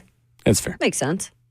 Okay, that makes sense. All right. I was about to say, hold up, I like both versions of Dwayne And he does know Johnson. who you are because I tried to book him once, and I always drop your name to sound important because Dwayne Johnson? we're the others. No. Oh, damn. I was like, can we I have was him about on the to say, show? The Rock, Inky knows him. I can get Ink to get me to get in Stop touch with that. He went to high school here. Hell yeah. The Rock. The Rock. Oh, yeah. Go to McGavick High School. He kind of went all around. His dad was, Yeah, he's was an Army also a brat. pro wrestler, so he kind of Okay. bounced around. The more you know. You drop my name to who? Orvala. Anyone that I need something from. Hey, you know Ramon Foster? We're just the others. Went to McGavick and Glencliff. Shout out. Did he really? There you Shout go. out to The Rock. Can't drop the others as name dropping. There we go. Courtney, the guy that designed our logo, just put out a great picture of our show this morning. And it's Ramon looks normal, then there's emoji faces on me and Kim. Yes. Coming soon to the Pat McAfee show. Wait, is that for real? Where's it at? I just retweeted it. It's from at perfect. Ramon Kayla Will. Oh, my gosh. I want to pick my face. At least I can pick like somebody pretty or Nope. something. You got to Actress. stick with the emojis. Faceless emoji. Better no than mouth. being one of the red face or the purple face. No Yeah, mouth. he's kind of us. No It's just the mouth, eyes with no toes. mouth. That's what we are. That's so funny. I love Out it. here. So Brian Callahan did a sit-down interview with Easton Freed of A to Z Sports. This came out 24 minutes ago. It is on the A to Z Sports YouTube channel. It is well worth your time. We got a little snippet of it that was put out earlier this week about Brian Callahan talking about what he is looking for in a quarterback. And Easton did a great job with this. Full credit, tip of the cap to him and the whole crew at A to Z Sports, who are partners of ours here at the station. I think the really interesting topic they discussed was why it didn't work with Will Levis, and then what you learn from that and from what didn't work this year. So what you're going to hear here is a long, detailed answer from Brian Callahan about what he is looking for in a quarterback. You'll hear Easton's voice in here as well. I think there's a lot of substance to this that we can break down, and I think it's interesting to learn what his type is because he didn't really get to pick Will Levis. So here's Brian Callahan with Easton Freeze and A to Z Sports talking about that. You come in, you have this initial belief in Will and what he can be for you. The way that you talked about him throughout the offseason, maybe the messaging and the setup for him to be the guy, are you surprised it didn't work out? And do you wish you had done any of that differently?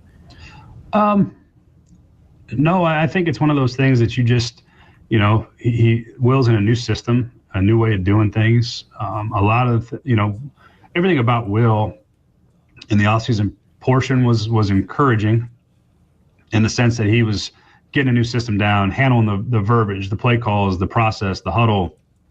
All that was good. You see Will's physical talent. He's big and strong and tough. He could throw the ball. I thought he had a pretty strong training camp. And I think when you watch how he started the Chicago game, that's what I saw. That's what I thought we were capable of being. And even in the Jets game, he did some good things as we moved the ball down the field and against a good defense, especially at that time. I mean, they were damn good early in the season when they were healthy. And we best moved the ball in the league when they fired Saleh, which changed quickly.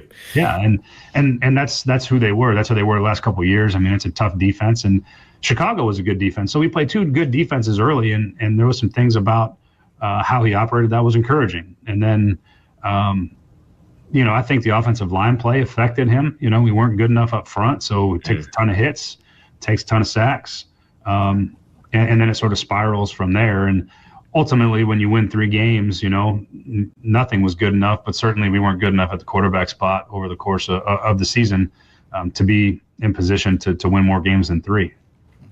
Yeah. So that's Brian Callahan at the beginning of this conversation. This excerpt was put out there earlier this week. And then you get this part at the end of this 7-minute clip that was on YouTube before the full conversation dropped today about what you learn from that now moving forward and picking your next guy. I think you got to find, I think you're looking more for particular traits, and one of the biggest ones that I see right now and the ones that good quarterbacks I've been around is it's going to sound a little bit strange, but what's their nervous system like?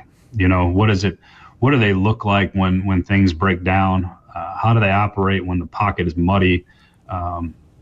How do they operate under critical duress and critical pressure? Those are the things that I look at. And how does their brain essentially respond? How does their body respond to those stressors?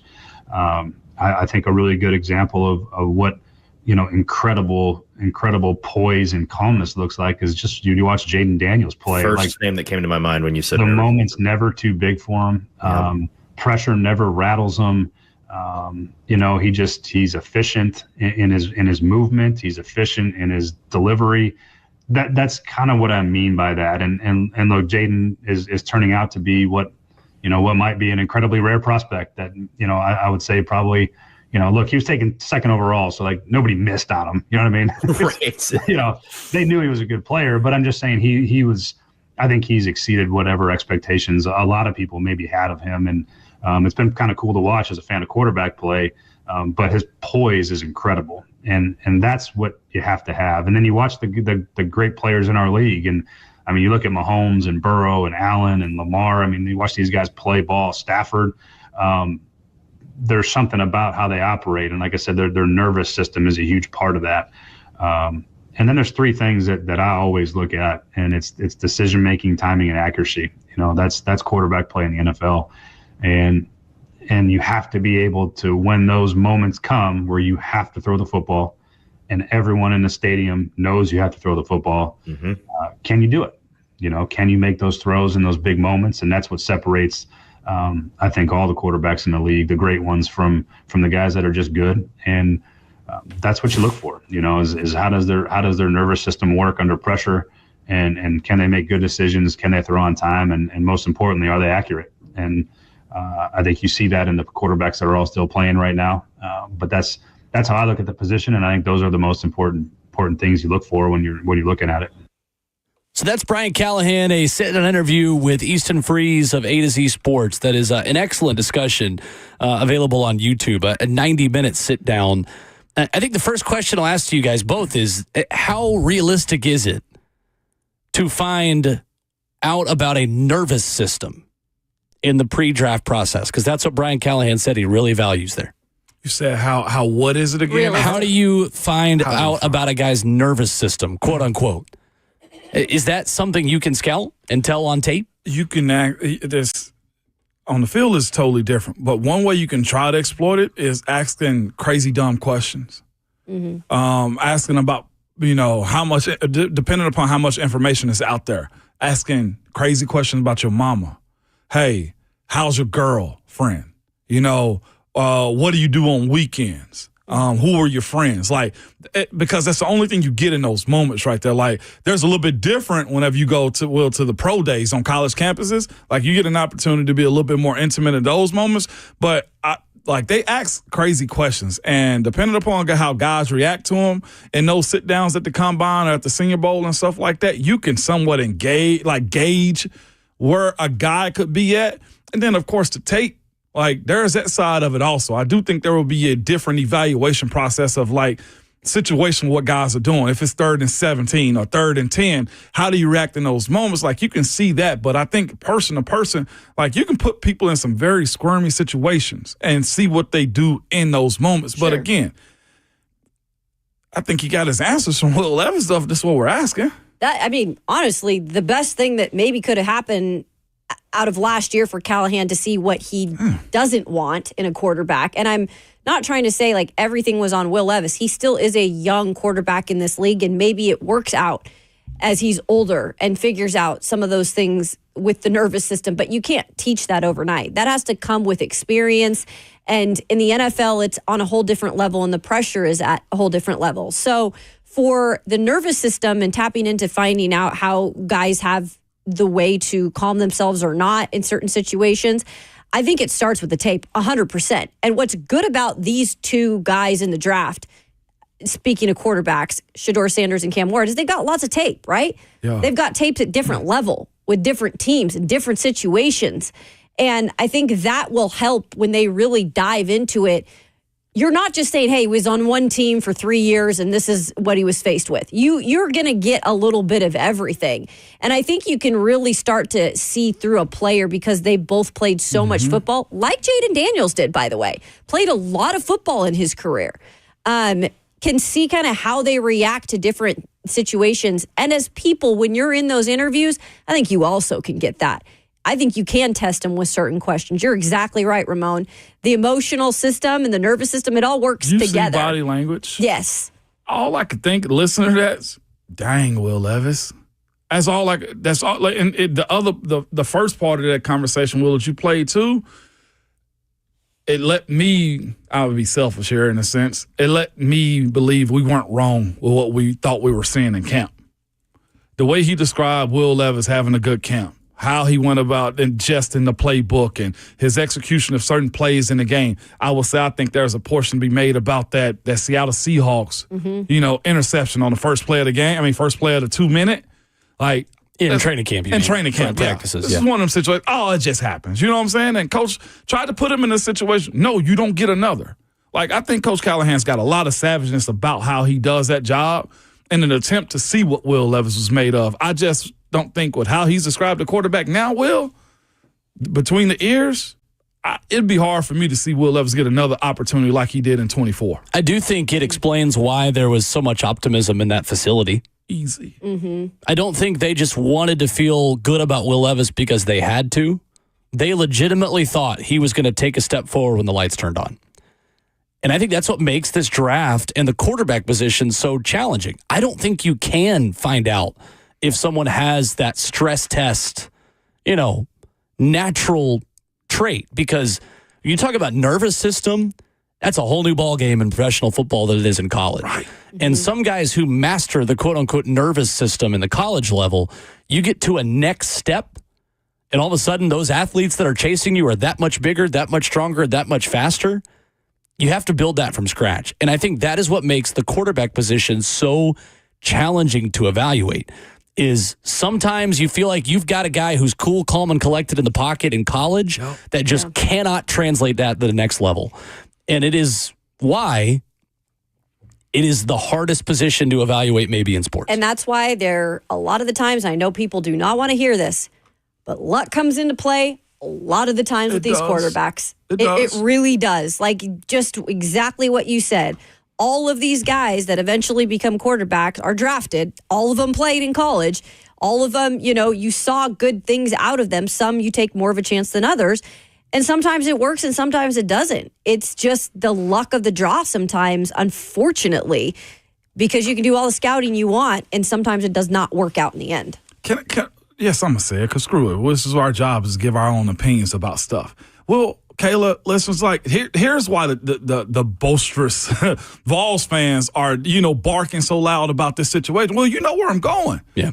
You know where I'm going. Mine was the Ole Miss game in his Heisman race. For Will Levis in Kentucky when he played Ole Miss. And when he folded then, right? And I get it. I'm all for it, man. It's just a bad day, right? Or we can correlate, as Coach Callahan did there too. Well, man, he didn't have the offensive line. I almost said a bad word. Bull crap. He did. He had some dudes at Kentucky that could protect him. But then there was, all right, you beat them in Lexington. The revenge tour that Will Levis was supposed to have. If we're talking about being engaged and seeing what a guy can do in those improv moments, he didn't answer the call against the Vols. And yes, I'm going that route because that's a rivalry for him. I know up in Lexington, Kentucky, they hate the color orange, okay? And you are supposed to be the guy to take them over the edge. One thing I will say about Cam Ward, about Shedeur Sanders, and heck, you can even throw Will Howard in this conversation. When it came time for them to seek revenge, they did. They answered the games. They answered the call to win big football games. Jaden Daniels, right? He answered the call to win big football games. I do think there's a component of the game where you say, all right, cool.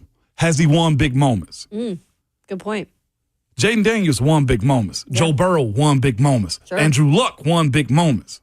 Trevor Lawrence won big moments. For all issues that Deshaun Watson have, he won big moments. Right. Mm-hmm. It is interesting how much winning matters for quarterback prospects. Like, how important should that be in the process? How important? Very. It has to, Will. And that's why the position is so fragile. I'll throw the word fragile out there. It's so many little small things. How they are with their teammates. Who buys and believe into them, too. That's why, in my opinion, I don't think this team is suited right now, in my opinion, for Shedeur or Cam. Right. Mm-hmm. I agree. I totally agree, because you're going to ruin another one. I do think Will Levis schematically, Brian Callahan talks a little bit about how they tried to use him, how they tried to get the best out of him, and I think admits that they didn't do a perfect job of putting him in the best position to be successful. I do think Will Levis was always going to be better suited to running a Ryan Tannehill adjacent offense here under Mike Vrabel and Todd Downing or Tim Kelly and those coordinators, right? Play action, move the pocket, chuck it deep. You were going to major in a lot of those things. This couldn't be more different of a system in the timing throws and the quick rhythm and making a pre-snap read, understanding what the defense is giving you, and then being able to find the open spot. Yeah. That's not Will Levis' strength. Yeah, no, it's not. And I think Callahan even kind of, in a way, alluded to that in the interview with Easton Freeze. And again, go to check that out at A to Z Sports. It just dropped the full 90-minute interview. I also do want to say, and I'm not going to make excuses for Will Levis at all, but even Brian Callahan mentioned, look, he has had different coordinators almost every year. And when you have a nervous system and a brain that maybe doesn't compute at that fast rate of changing and being able to adapt to change well, that also comes into play, because newness, some people deal with it real well and compute it real well. Other people, it takes time. Yeah, it does. I see a great comment from D Good. He was like, it makes a point. It's like, didn't really matter for it's in our YouTube chat. If you're not there, go over there. We're trying to get up to how many subscribers? We'll wait. 15,000. 15,000 subscribers by the combine. All right. But D Good goes, didn't really matter for Patrick Mahomes. He was like, he didn't do a lot of winning at Texas Tech. True. But you also know what you saw from him, the same thing you saw from Josh Allen at Wyoming. The talent of being able to make throws in tight places, right? Mm-hmm. The ability to grow over the course of time, and also this too as it pertains to Patrick Mahomes. He was in a position where they knew his issues and they were willing to wait and fix those issues too, according to what Mike Bergonzi said. Well, and two, it's one thing if you're a Big 12 quarterback that's losing games 52-45. Like, were you the reason why your team lost? Will Levis threw 3 interceptions and had, 96 yards in that game at Tennessee in 2022? Mm-hmm. Like, Will Levis was the reason why Kentucky lost games. It is crazy, though. His best season in Lubbock was 7-5. Yeah, Patrick Mahomes. What was his stat line, though, if you got those pulled up? Interceptions, touchdowns, and yards. I was trying to effort it too. But to that same point, though, well, I'll get it. The reason we're in a position as far as like Vols fans versus Levis is this, though, too, is as it pertains to like his ability to make plays. Will just brought that up a second ago. Like he took away from what they had going on. This is interesting. His last season, Patrick Mahomes threw for 5,000 yards, 41 touchdowns, and 10 interceptions. All time, he threw 11,000 yards. Yeah, 11,000 93 yards. touchdowns to 29 picks in his career in 3 seasons. So. Yeah. And granted, so did Case Keenum, like so did Colt Brennan. You get in some of those In air that raid offense. systems, the numbers are what they are. But for him, they translated. It is what makes this, to wrap a bow on it, it's what makes this so challenging. I don't think you learn what a quarterback's nervous system is until you throw him in the deep end and say, figure it out. Oh, my gosh. As NFL quarterbacks, you either learn and you swim or you sink. And I don't think you can really definitively know that without taking the risk. The question Brian Callahan's got to answer is, are one of these two quarterbacks worth taking that risk, Shedeur Sanders or Cam Ward? 615-737-1045, your reaction to that. Wide open for your phone calls. What are you looking for in a quarterback? What do you make of Brian Callahan's interesting response there? We'll get to your thoughts on that next.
RKW wrapping up Hour 3 this morning at 104.5 The Zone, and some breaking Vols news.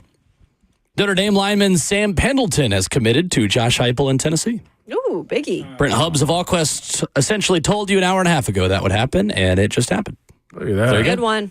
615-737-1045. What was your takeaway from what Brian Callahan told Easton Freeze of A to Z Sports and the cut we just gave you? Guys, for me, they are done with Will Levis.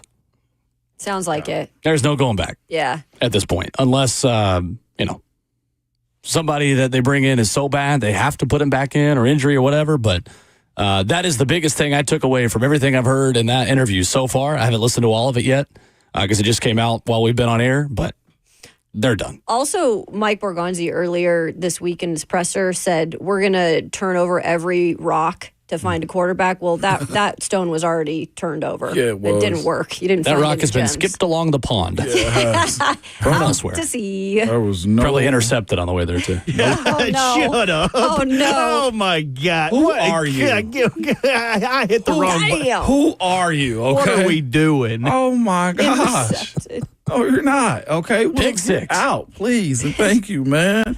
But that to that point. Touchdown Bengals. Touchdown Bengals. Green Bay. Touchdown Green Bay. Who else was in that boat? Detroit. Did they get Chicago. in it also? Chicago. That's where it all started. Take your pick. And here's the thing too. Well, it probably sounds like a mean boys group, mean girls group over here with how we speak about Will, right? But like, this is a production-based league. Sometimes all you got to do is listen to the people that are giving interviews, and they will give you the answers to it. Of the things that he's described, Coach Callahan, I mean, you even go to Chad Brink, and also, as Kayla brought up, Mike Borgonzi, too. That doesn't sound like him. Unless he has a dramatic change, then I do think his time here in Nashville is cooked. And I think it was probably a conversation to be had during the course of the season when he got pulled out. I ain't going to say he was benched because he was injured, right? Right. When he got pulled out of the Miami game. Then he comes and he speaks to the media. I got to rewire my brain. That is something that will never, ever, ever leave him. No. You know, Ever. it's the same way, immediately, Sam Darnold, right? In the Minnesota game, when he had his eyes buck wide open, he's just thinking to yourself, oh, he's seeing ghosts again. Like, that was my first thought. Mm-hmm. I'll be completely honest with you. Like, guys say certain things going into the offseason or over the course of the year that are, you believe that they can change those things. All right, man, I got to drop weight. Oh, I got to get stronger. Man, I got to get faster in the offseason. We're talking about things that, are physical traits. The mental side of stuff, that's with you. Until we see a succession of just good, and he hasn't had that, it's hard to believe. Yeah, the challenge is he was bad this year, and he's not really Brian Callahan's type at quarterback. Looks like it. Both of those things are unfortunately true, and those are essentially 3 strikes, those 2 X's. He'd be in the backup role. Like, he can still make this roster. I do think there's a avenue for that. For sure. Well, if you want picks, that's one way to get them. Yeah. It is, isn't it? Sure is. Get rid of a quarterback that's still not totally ruined. That's going to be unique and who they go get to. I wonder who's the person in mind for a team like this with them. For what? Backup quarterback? Oh, yeah. No, or just starting quarterback? Franchise quarterback. Now moving forward. Opening day start in 2025. That's going to be a hot topic, especially as soon as free agency opens up too. It's just really interesting the way these 2 quarterbacks are going to function in the draft. Because Shedeur Sanders is more of the timing, get the ball out of your hand, on-time structure of an NFL offense guy. But Cam Ward is more of the improvisational, make a play, what happens when the play breaks down guy. And Shedeur Sanders has improvisational ability, too. Don't get me wrong. He is an athlete. He's maybe not as much of one as Cam Ward, but I don't know. I really don't know what they're going to do yet. And it's January 24th. They're not supposed to know yet. I would also say this, too. There's a lot of audio and visuals that are coming out of these 2 because they're training together, if I'm not mistaken, around SMU. They have the same quarterback coach, right? Same quarterback coach. I think they're him, Travis, and Cam Ward. Cam Ward, Shedeur, and Travis are all in the same facility, if I'm not mistaken. With that being said, go look at the interactions. It's unique. It's competitive as hell. Oh, yeah. As far as like quarterbacks coming out in the draft, I don't think we've seen 2 be paired this close together and also be in full competition. They're competitive, but they're different. Yeah. You can even check it from that clip whose type is what in terms of how their personality is. It's very interesting. I'm interested to see because there's a clip I sent to our group chat where Shedeur just told Cam Ward, warned him, like, hey, I've had my time in the sun of being, he said, crucified, basically being critiqued big time. I wonder what yours is going to look like, because that's one thing, too, about the draft moving forward, too, and at the combine, they're not looking to prop you up. They're looking to knock you. So I can't wait to see what both sides look like over this next, 3-4 months of draft talk. Season of lies. Season of lies, baby. Season of positioning right now, too. What was one of the comments, too, of like, all this and Travis going to go one? Right. Exactly. Say that. That's what he said. They were talking about generational. I might retweet it out. I think Cam was the one that said, well, isn't that going to be Travis? Yeah, he said, well, that's Travis, and we're talking about generational player. So that's kind of fun. I'm glad they can have that back and forth. But I tell you this, wherever they go, even if one is here, they have I'm talking about a public competition that could be very productive. I want them both to succeed wherever they go. I really do. It could be good for any teams that get them. Yeah. Well, the generational talent conversation started with Chad Brinker on this show. Pat McAfee referenced that in an interview with Daniel Jeremiah of NFL Network. And Daniel Jeremiah says there is one player who is his best in the draft. We'll play you that audio as we begin hour 4 coming up next.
What's going on? Just about 9 o'clock from the 104.5 The Zone studios. I am Robert Walsh. Buccaneers offensive coordinator Liam Cohen told the Bucs yesterday that he was leaving to become the head coach of the Jacksonville Jaguars. The two sides verbally reached an agreement overnight. The decision capped a 2-day saga in which Cohen pulled himself from consideration for the Jaguars job, then agreed to a contract extension with the Buccaneers that would make him one of the NFL's highest paid coordinators. Then he changed his mind, turned around, went to Jacksonville, reached out to ask if they would reconsider after they had parted ways with general manager Trent Baalke on Wednesday afternoon. No drama in Las Vegas, though, as Raiders general manager John Spytek has now signed his 5-year contract. The search for Las Vegas' next head coach continues, with Spytek joining the process. So it is the Saints, the Raiders, and the Cowboys who still need to find their head coaches ahead of the NFL draft. For all your foundation repair and your waterproofing needs, you got to go to USSTN.com. Breaking news at once on your home for the Titans and the Vols. This is 104.5 The Zone.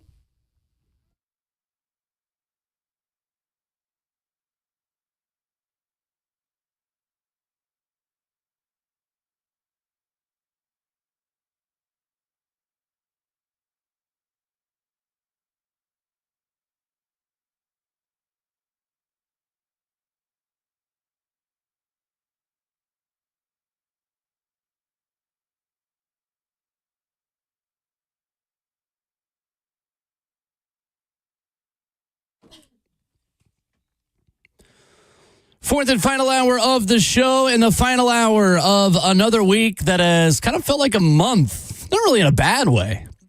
Just a lot to talk about. Here on Ramon, Kayla, and Will. Ramon Foster, Kayla Anderson, Will Bowling. Robert Walsh is our producer. The phone number, 615-737-1045, and streaming live on 104.5 The Zone Television. That's its government name. Facebook Live, YouTube, Twitter, or Twitch. Yesterday, Daniel Jeremiah was on the Pat McAfee show and added his voice to a conversation that started on this show. Chad Brinker sat in that chair over there and said, "We are not going to pass up on a generational talent at quarterback." Then Pat McAfee asked Daniel Jeremiah, okay, well, who could that be? I heard Brinker talking to Ramon Foster and another local radio show down there, and said, if you have a once-in-a-generation talent, number one, you have to take that player. Blue player is what we call them, like once-a-generation guy, because they have the number one overall pick, but then also we'll listen to everything else. Who's he potentially talking about there? Is that Travis Hunter? Is that Abdul Carter? And whenever it comes to quarterbacks, everybody's still talking Shador and Cam Ward, really, are the only first-round grades, and how do you kind of see it all operating? Yeah, for me, Abdul Carter is the best player in the draft. So when I heard that, and just like blue player, an elite player, someone who's going to step in, be a Pro Bowler, like right out of the chute, that was what I heard. And to me, Travis Hunter is so unique in how you can use him and all the different things he can do. So that was at least perked me up a little bit that this might not just be, whether it's Cam Ward versus Shador, they have a need at quarterback. It's going to be one of those two guys. That perked me up a little bit to say maybe they're taking a long-range view and just taking the best player. To me, Abdul Carter at a premier position, I would argue the second most important position on the field. To have a guy at that level of a talent, I'd be all in on that. And he played through an injury playing the Orange Bowl, which I respect and appreciate, too. So, dominated. Yeah, he's a one dog. arm. That's Daniel Jeremiah on the Pat McAfee show. What was that injury, real quick? Did anyone know? Okay. One I'm just arm. curious. That's what he's saying. It's out there playing with was one an arm injury. Yeah, okay. arm injury. Daniel Jeremiah knocks it out with like his response to it too, is because that's somewhat what they alluded to as far as Chad and Mike Bergonzi too. It's like it might be a long view approach to it. Like that's why I said after we had the conversation with him, like Titans fans might have to prepare for a little bit more losing. With progress being made, like competitively losing is what you want out of a team in that position right there, right? That's what I was thinking about with the Lady Vols. Like they're losing games close. Like you want to be a step closer to showing what your product is going to be like on the back end of it. And if it does mean a generational guy, Daniel Jeremiah suggested it might be Abdul Carter, Travis Hunter. Those guys right there make a lot of sense. It's just this day and age with like what we've seen recently from the starting quarterbacks in this league that are picked early, it's so hit or miss. Like Caleb has played well enough, but you still got to see it through. Bryce Young, you still got to see it through. And we're not even talking about Mac Jones. You know what I'm saying? Like I know he wasn't a top 10 pick, But your first-round quarterbacks are so finicky on how you go about inserting them into this team, giving them too much, or as far as the playbook goes. And if they bust super early as far as like their playmaking, then you're out early too, because it means there's going to be a lot more losing. And you know what? We got another top 10 pick after that. In this team, we've talked about this for a few years now, and I understand Harold Landry has had some good years, but he's not that guy in terms of a superstar, right? Not the guy you're going to talk about on the team, on the defensive side, that is a game changer, a J.J. Watt. That's just not Harold Landry. He's productive, but not to that level. So we've kind of talked about the pass rushing ability with this team and how it's lacking a little. It lacked this year. Look, let's just be honest, too. It was hard for them to get down the quarterback many times this year. And if you're not going to go draft a quarterback because you feel like you can bring in a bridge, at least draft someone who can get to the quarterback, who can affect what the other team is doing offensively. And that is why I'm okay with Abdul Carter if he's the guy, because I do think he could be a generational talent. Is Travis Hunter that on either side of the ball? Or is he just generational because he could do both? I say defensively he could be generational. Okay. I just don't know about the wide receiver. That's the challenging part about Travis is, to me, I feel like what makes him so special is that he can do both, but he's not a totally special guy at both. Like if you took just Travis Hunter, the wide receiver, where would he get drafted? Maybe top 10? This top 15? Top 10. If you took just Travis Hunter, the corner, he's a top 5 pick? I personally think top 5, top 3. Okay. Yeah. So that's why I lean Abdul Carter, is because the one thing that he does, I do think he is one of the best edge rushers that has come out of the NFL draft in the last 5 years. It's almost like, does it make it too difficult when you do play two positions and you are that unique? At least what we saw throughout his career in college, and you won the Heisman, does it make it more difficult than to say, how do we really need to use him? Or what do we really need? Because it is harder than to say, like, we can't just use him on both ends because it's the NFL. I truly don't think that that's going to happen. You might use him in packages, right, and on offense and have him as a cornerback, but you're not going to have him playing two sides of the ball for a majority of the game. I think the biggest thing that they'll have to attack going into this draft, get whoever it is that good in the building. If it is Travis, like, get him in the building, because we're speaking about like where this team is as far as talent and just not just talent, the surplus of talent. I call that the PFF grades for the Eagles offensive line. All across the board, blue blood. You know what I'm saying? Like blue as far as, or green. Like that's what they don't have right here. Like, say what you want to about the last 4 teams that are left. They got some ex-players. Well, Washington may have the less of the 4 in it, but aside from the play that they're getting from the quarterback. That's what you're running into with this team is whoever it is, just get them in. The thing I think is interesting is the Titans being pretty upfront about the quote-unquote generational comment and leading other teams to believe they are not in the market for a quarterback. Because Adam Schefter took that conclusion in doing radio interviews. Ian Rappaport went on NFL Network yesterday and said, they don't have to take a quarterback. And this might lend you to believe they're taking Hunter or Carter. And then you hear this part of the conversation from Dan and Jeremiah. It feels like the consensus is the Titans tipped their hand that maybe they aren't as in love with the QBs. Is that smart? Well, let's time out for a second, though. We're just getting started. Yeah, but this is part of the process. It is, but it's the very beginning. And I do feel like Mike Bergonzi and company have a plan. I feel like this was at least the thing that was talked about the most during any of those interviews is what is the plan for the draft in terms of how we're going to work these other teams? Because they haven't even seen the quarterbacks yet in terms of going down and seeing them in these games and seeing them in their workouts. Once that happens, Will, I do believe we're going to start to hear more of the Titans are interested in quarterbacks. Whether they are or not, that's when the game plan begins. Right. You need Vegas and the New York Jets to feel threatened by Cleveland and the Giants. Like, I think that's what needs to happen more. Cleveland and the Titans need to allude to the fact that they are very quarterback heavy and how they feel about this draft coming forward. Because if they don't believe the Titans are going to take a quarterback, then it makes no sense for them to be able to move up. The issue is from what Chad Brinker said, like they want a ton of picks. The history of what Kansas City has done has been a little bit of the same thing, too, to where they hit on the back end of the draft. Sure. It feels like the Titans may have planted a seed in a 2-part bait and switch. Mm-hmm. Part 1, man, we're not going to pass up generational prospect. You know, we want that can't-miss guy. Part 2, we start to hear they like the quarterbacks. Yeah. Hey, well, man, they say they don't want to miss on a generational prospect. So if they like the quarterbacks, man, they must love the quarterbacks. Yeah. So if this is all that comes out, again, it's January 24th. It won't be. But if this was all we heard, we're not going to pass up on a generational guy. That would be dumb. If you're just out there saying, we don't want to pass on a guy like that. Okay, well then I'm not trading up for you. Go ahead and take him at 1 then if you really think it's generational.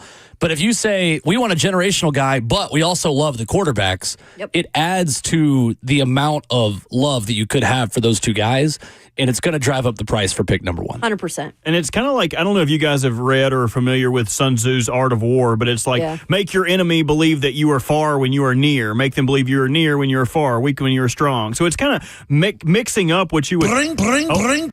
Oh, I'm getting a phone call. Excuse me. Bring. Hello? Oh, it's Pat. Hey, Pat. Hey. Yeah. Uh-huh. I'll let him know. Hey, appreciate you calling, Pat. See you dying in the combine or something. Who knows? Yeah, Pat wanted to apologize about not including Will and Kayla in that. And Bring. Oh, he's calling back. Come on, Pat. He knows I'm on the air right now. Hello? Okay, I'll let him know.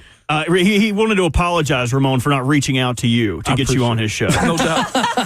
No doubt. I hated the way he said Brinker at the beginning of it. And I was like, I'm making that into a ringtone. That's hilarious. I didn't even realize that. Into a ringtone. Bring. That's the ringtone. Bring. You idiot. I've been sitting on that for like 3 hours. That is hilarious. Can we hear him say Chad Brinka? No, I don't have that. Dang. I just have Bring.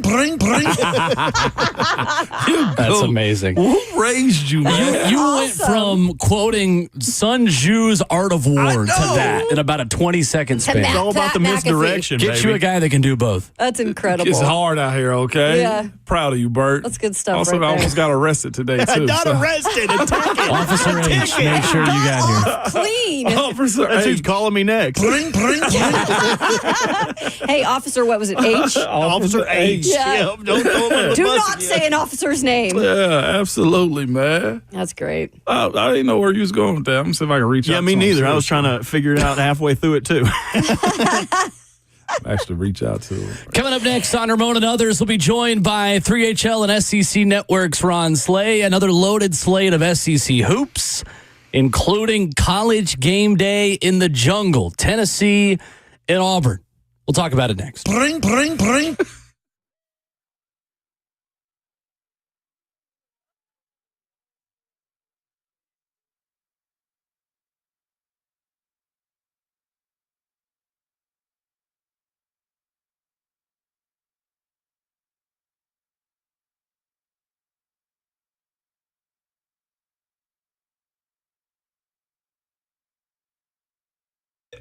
It's Ramon Foster for Hiller Plumbing, Heating, Cooling, and Electrical, y'all. They have been around here and in business since 1990. They're also family owned and operated, man. Jimmy Hiller, the CEO, well, he's been named recently amongst one of the most admired CEOs in all of the land, all right?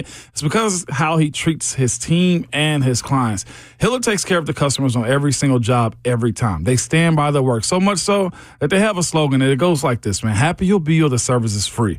If a customer isn't pleased with the work performed, they will make it right, all right? They have professional, experienced, and trustworthy technicians that come into your home and leave it cleaner and better than they found it, all right? And on top of that, you get true transparency pricing. What that means is this, is Hiller will line item whatever part of the job up front so homeowners can easily understand what they're paying for and why. There will be no hidden fees, no added costs, no surprises when you get your bill, all right? To book them or learn more about what Hiller has to offer you, simply visit happyhiller.com.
Anxiously awaiting the arrival of our afternoon counterpart and television star, Ron Slay, here on RKW, hour number 4, 615-737-1045. And we'll talk a little bit of Tennessee and Auburn on the hardwood coming up tomorrow. Sounds like Janai Broom might be back. Yeah. Right on time. Right on time. What an injury you had, though, too. But it's a big game, college game day. I wouldn't miss it either, man. He was already walking around. And of course, they're going to have to bring it with the Vols this upcoming weekend, too, considering how good that defense is. I want to see how our bigs match up against him and how much are they going to actually, have Janai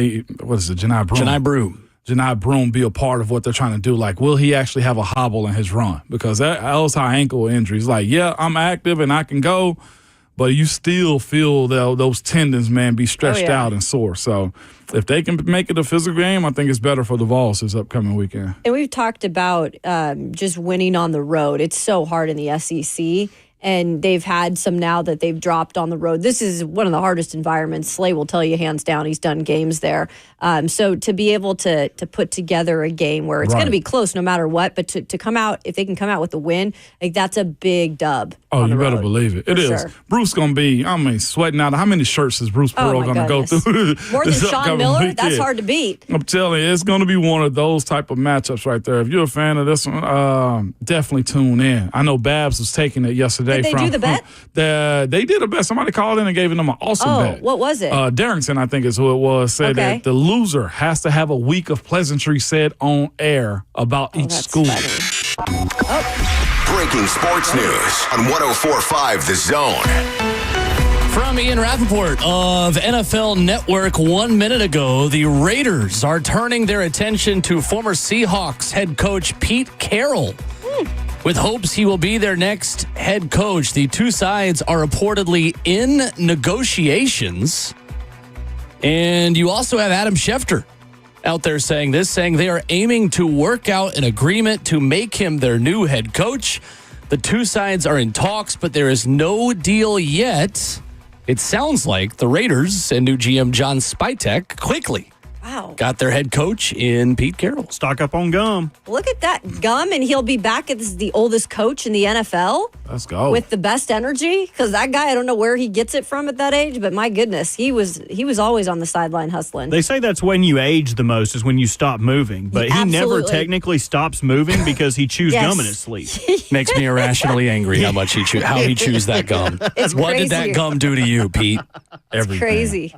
Everything. It's totally irrational, but God, it annoys the crap out of me. It's worse than like baseball players down in the dugout. They just have barrels of gum. Where does he put the gum? On the bench? Yeah. Yeah, where does he put it? Like, or is it all in his that pockets? sweatshirt pocket that he always has on? You can't even chew gum like that if you're a real person. Like, he chews it so hard and frantically that, like, I feel like you would chip a tooth, like accidentally bite your lip or your tongue or something if anybody else chewed gum like that. Or get TMJ. Right. You know? That is a thing, too. It usually is the weight coach or the weight room coach that usually has all the gum. They also got containers of, like, boxes of gums. Like, you'll usually see those double bubble buckets on the sideline, too. Ooh, I'm and that. just look at the pockets. They're probably packed full of gum. Is he the right person to lead that rebuild? Oh, there's the word, rebuild. That's a huge rebuild down there. That's time, right? You're assuming that this guy is in it, and I just feel like the way the league's going with these 39, 40-year-old coaches doing rebuilds, I see that, right? And I'm not trying to be aging people out at all, because he's 74. He's got the energy, but he's 74. When facts come to it, he is. Yeah. And he is an older school coach. By the way, remember what Brinker told us about Pete Carroll when John Schneider went there? Pete Carroll had the final say in Seattle. Oh. So it'll be interesting here to see what goes on with that, since that's his past of having the final say places. Is he the right guy? I do. For what Vegas needs, like, they've had nothing but instability since moving over to Las Vegas. Of course, last year, you hope for the best for a guy like Antonio Pierce, but as it pertains to, like, his job... Ron Slay has walked into the building, if you're wondering why Ramon's getting further away from the microphone. But Antonio Pierce had a lot he had to do. Pete Carroll has actually seen and been a steady guy when it comes to locker room and culture. So, yeah, I do think he's the right guy for it. Also continues to leave the door open for one name, Bill Belichick. Yeah, who signed his contract, I believe, yesterday at North Carolina. So if you missed it, Pete Carroll looking to finalize a deal with the Raiders in Vegas. Ron Slay has joined us.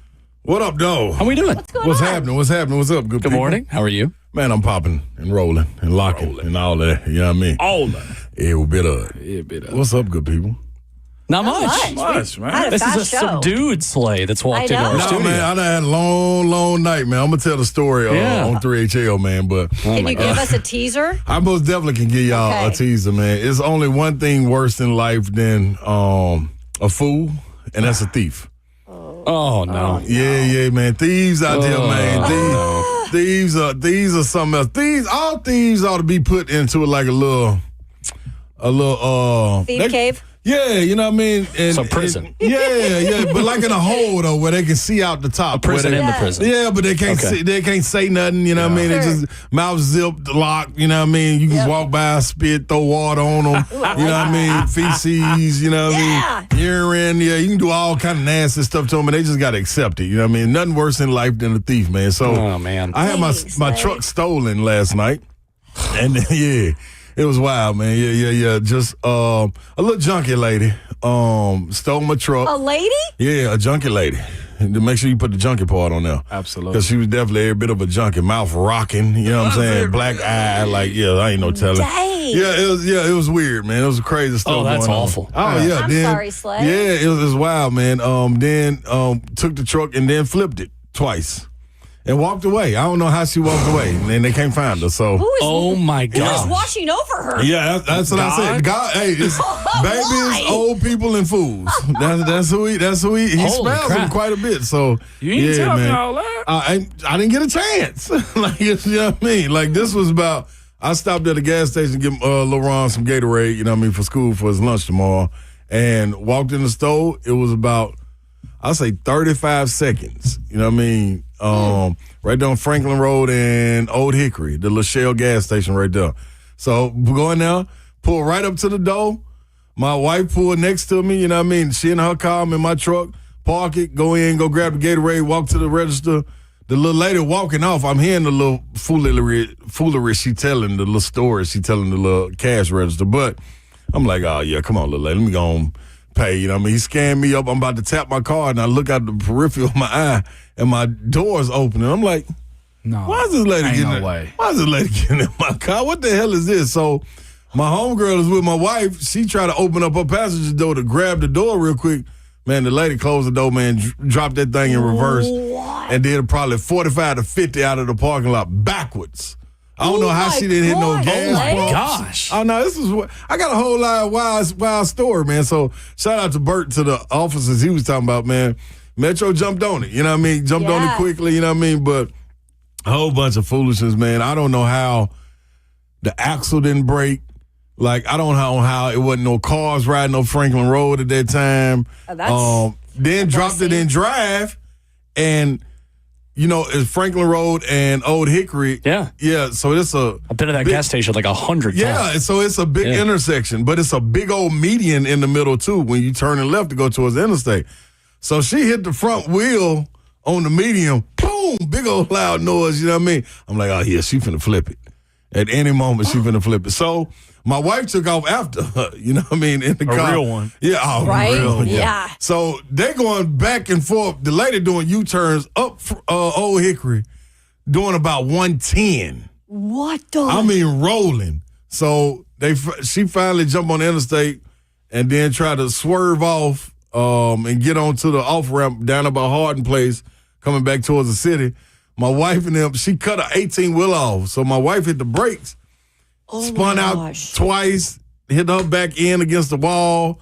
Like, it was, it's a whole little some shenanigans, man. Dude, it was wild, man. It was just lucky wasn't nobody in the car. I'm sorry. That's terrible. It was okay. So when the police came in, they was asking me about it, and I'll go into more detail a little later, but you know, I'm gonna have my fun. That was a crazy amount of detail. Yeah, but what time are you gonna tell it? So probably as soon as we come on. I love that. 3 o'clock. Okay. So the little soon the police come, they was like, man, you it was just a wreck down there in Nolensville. It's probably your truck. You know what I mean? I'm like, wow. Well, that's crazy. I said, man, I knew at some point, like She was too geeked, too high. You know what I mean? Like, I knew something was going to happen. So I'm like, okay, well, he was like, we're going to get a picture of my partner and I'm going to send it back and then I'll take you down there. I'm like, all right. So my pistol and my phone is the only thing in the car. So when I get there, man, every single airbag imaginable was out. I ain't even know. First of all, shout out to Nissan. Hey, man, y'all cold with safety. Dude, I'm talking about dude, they got ceiling airbags. Wow. I got airbags I ain't even know was in there. Like, dude, so when I get there, my phone was sitting there on the passenger seat, grabbed my phone, and the holster to my pistol was laying on the ground. So the officer was like, man, she flipped twice. I'm like, and where is she? You know what I mean? So apparently she had scurried on off or something, you know what I mean? So they were supposed to bring the dog when we left to see if they could find her, but man, foolishness, foolery, all the above. So wherever she had out there, man, she probably adrenaline high done went down. And she probably sitting over in a little creek. Down. Yeah, she definitely hurting. Dude, and she got to be flipped twice, dog. And you know she didn't put no seatbelt on. She ain't like, no shot. If y'all would have seen how I've seen Dukes of Hazzards many a times. I've seen Fast and the Furious many a times. Dog, when they drive backwards, that right there, it's movies, y'all. It's movies. Like, you can't do that in real life. You can't do it. At this Shell gas station, you got to go up like a little bit of incline to get to the front door. I wasn't at the pump. I was at the nobody else is there. Yeah. I'm at the door. I might as well drove into the Shell gas station myself. Dog, I'm right there at the door. When I say she got in that thing, I'm going to see if I get the footage. I'm going to put it out. I was going to say, right? It's necessary. When I say she put that thing in reverse and there's no way she put her hand on the passenger side and looked back or looked in the rear view, she floored. She had to be going 50 out that parking lot. This is amazing. Backwards. It's amazing that she didn't hit no gas pumps. No. Like, wasn't no cars coming. I'm talking about she hit the bottom of the hill and said, boom! I said, oh, yeah, that's a wrap. That axle about to go in. And then she snatched it and threw that thing in drive. I'm like, damn. So she kind of like got like was some she Richard a Petty NASCAR or something. driver at Yeah, one point? I'm like, dang, she might have been over at the Speedway. But not the Speedway gas station, but the regular one over there by the fat grass. Speedway. Oh, my God. Man, and drove on over. I was like, and then when she hit that median, I'm like, oh, this is a matter of time. As soon as she got in that car, this is the first thing she heard. She's like, I'm about to Tokyo drift this thing right now. Hey dog. And you know what's crazy though? Listen, I'm in a whole little vibe, man. Teddy Swims album dropped last night. I'm banging Teddy Swims when I pull up. I'm like, man, this a whole little vibe. You know what I mean? It was too good. It was too good, Savage. It was too good. So she must have liked Teddy Swims and heard it. And it was like, let me jump in here and ride out to Teddy too, because he riding to it. Hey, man. And I got the keys in my pocket. I got my wallet, my keys in my pocket. So I was telling the officer, like, whenever she turned it off, it's over anyway. You know what I mean? But I was on probably about 3/4 tank, you know? Like, it was, hey, dog, this was wild. Like, you had to have seen it. You had to have seen it. This is insane. Dog, sitting there that is awful. I'm so sorry. Dude, I know. when you see the truck, I'm looking at the truck like, how did this lady survive? Like, she flipped it twice. So not now, once. as Mike says in the chat, the car really ain't got no roof. Gosh. Man, the sunroof was gone. I didn't realize that you sent me like I sent you the video too, walking around it. You got to peep the video. The wheel is it's gone. I don't know. Man. I'm gonna say you show it on your show. It's gone, Right. dog. I'm telling you, like it's. Dang, Slay, Yeah, we're so man. sorry. Oh, by the way, Ryan Powell says, via Nissan employees, we really appreciate the shout-outs. Hey, man, listen, I'm telling y'all, dog, Nissan That's the Infinity, takeaway listen, it's cold-blooded. You know what I'm saying? So, hey, they came through, boy, because that lady is safe somewhere. And I asked the police officer, I'm like, man, she crashed over there by the zoo. I'm like, where the hell was she going to see the zebras or giraffes? It's 11:30 at night. The hell you driving to the zoo for? She saw the Tim McCaw publicity and thought, Tim McCraw's at the zoo? No, I was just like, man, okay, maybe this is, a little foreshadowing or something with Tennessee going to the jungle or something. Like it's what a everything's gonna be all right. I can only imagine your initial call to Ramon, where Ramon looks at his phone and it's like, so get what? Man, guess what?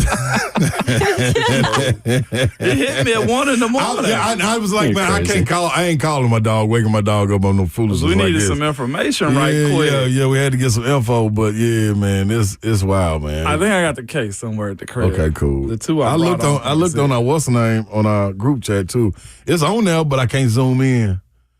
Oh, how old of a group chat? How far back? Just me and you, not our group chat. Just me and messages? You. Yeah, messages. We had a picture on there. So you out here saying, I'm about to go be the All-American dad, and the lady, no, you're not. Dog. I was like, dog, I'm minding my business. I could have went on home and let LeBron just go on and fill his little water bottle up at school with water. You know what I mean? I'm trying to do the right thing. Like, let me get my little dog Gatorade. I know he love the Gatorade. I gotta play this just simply because. Ron, I'm about to go have a great night. The lady. No, you're not. Chair, no, you're not. That was her.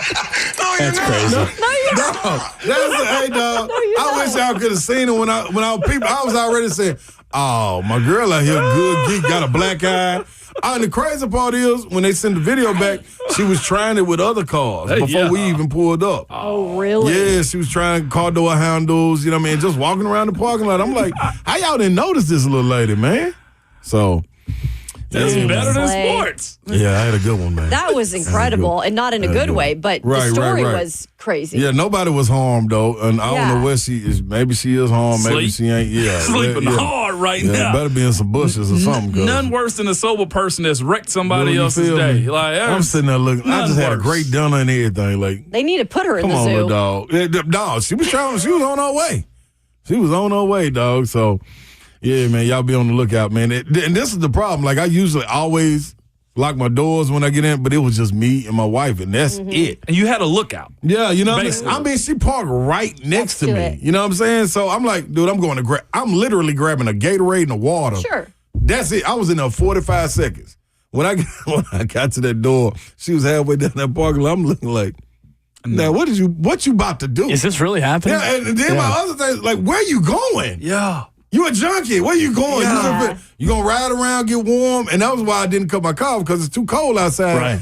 Yes. You know what I mean? To be cutting my car and going back in. So it is what it is, man. People crazy, man. That is Hey, crazy. leave people alone, man. Mind your business. Absolutely insane. Well, meddling worse than stealing, man. So Yeah, that's what she was doing. As a Meddling. Roger said, it was Danica Patrick out here. You feel me? Hey, man, it was wild, man. She damn sure didn't look nothing like Danica. I tell you that. It's type of folks, you just want to bring a belt out for Man, nah. I told her, yeah. Like Well, Money I'm Mike glad told him, you- look. Yeah, he was like, Glad man, you made it on the show. I mean, at least you came in. That was nice of you. yeah, you know I'm slide on in. I was like, man, they was like, you want to press charges? Hell yeah, unless y'all gonna put me in a little room with her. He said, no, we can't do that. I said, well, yeah. Yeah. To the fully, yeah. Put me in that little room with her. you're pressing like Pat Surtain against a wide receiver and man-to-man coverage. You are What pressing. we talking about, man? You are in press man, Yeah. over storm brave coverage. We gonna play Absolutely. silly games, get this silly prize. Yes, you know? with silly prices. That's right. All right. Well, somehow we are going to come back from this and transition to a little bit of Tennessee Auburn Yeah, conversation coming up next. It is official from Adam Schefter, by the way. Pete Carroll is the next head coach of the Oh, Raiders. wow. That's what's up. 3-year deal with a Pete? 4th-year option. Happened quick, but that deal is reportedly done. The oldest ever? Yeah. Well, he'll be back in as the oldest Yeah. in the NFL. Yeah. 74 years young. I think the oldest of all time, breaking Romeo Cornell. Romeo Cornell was 73 when he was the oldest, and almost about to be 74. Was he really? Romeo didn't look like it either. That was when he took the Titans to overtime as the interim head coach of the Texans after they fired Bob, too. There you go. In a COVID crowd in 2020. At least the internet says I remember really random things. It's always right. We'll talk Tennessee Auburn with Ron Slay coming up next.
RKW wrapping up the show and wrapping up the week this morning on 104.5 The Zone. Ron Slay is in studio.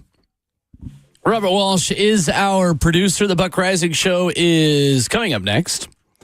Wow, all right. So transitioning, Slay, to some hoops, which is obviously feels secondary when you have major life events that happen. Oh, it's all good, baby. Tennessee and Auburn. How does Tennessee pull off the upset down on the Plains? I think, man, this game right here is really going to be about matchups. Like, this is because when you go, you got a guard in Tahad Pettiford for Auburn that is top notch. How does he handle Zakai? And how does Zakai handle him? You know what I'm saying? Like, play without fouling down there in Auburn. And then I think when you go to one of the key matchups for me is Milicic, him and Chaney Johnson. Or if Broome does play and he starts at the 4, do they start him at the 4 and still play Caldwell at the 5, knowing that Milicic is a hold to try to box out? He's going to test that ankle of Broome to see if he can move. So that's going to be interesting, that matchup. Felix Okpara and Dylan Caldwell, how that matchup goes. And then the wings that they got, all are feisty, strong, got good size. So what happens with Chaz and Jordan Gainey? And then, you got the coaching. Yeah. The coaching battle, you know what I mean? Like how that's gonna go. I think this right here, man, this is top notch. These are the matchups you get later in the latter part of the season. You know what I'm saying? That you got circled and you waiting on, and it just happened to be this early in the season, and it's top 10 matchup, number 1 versus number 6, and they are number 1, no ifs, ands, or buts, and that place is gonna be crazy. 9,000? Yeah. 91-21 or something like that. It's small but mighty. Oh, it is packed. Student section on the sideline, too, which not a lot of teams can do because you build a new arena, you take away a lot of those long-standing donor courtside spots. Plus, Auburn just learned they had a basketball team when Bruce Pearl got the job. So, it's not like you have 20 years of, I've always had these seats. Like, no, we can build this thing from scratch. And then it's not just the students that's cheering. It's the older alums and everything that's sitting behind. They're up on their feet, so it's everybody buys in, dog. Like, it's a hell of an environment. So you got to be able to handle that first punch. Is that like one of those situations, too, then you have to score out of the gate? Like, you got to get into that groove. I think it's either that, Kayla, or you got to set the tone and figure out how this game is going to be officiated very quickly. Because if you wait and you say, I'm going to counter, it could get ugly because they score in bunches. Like, and when they make a 3...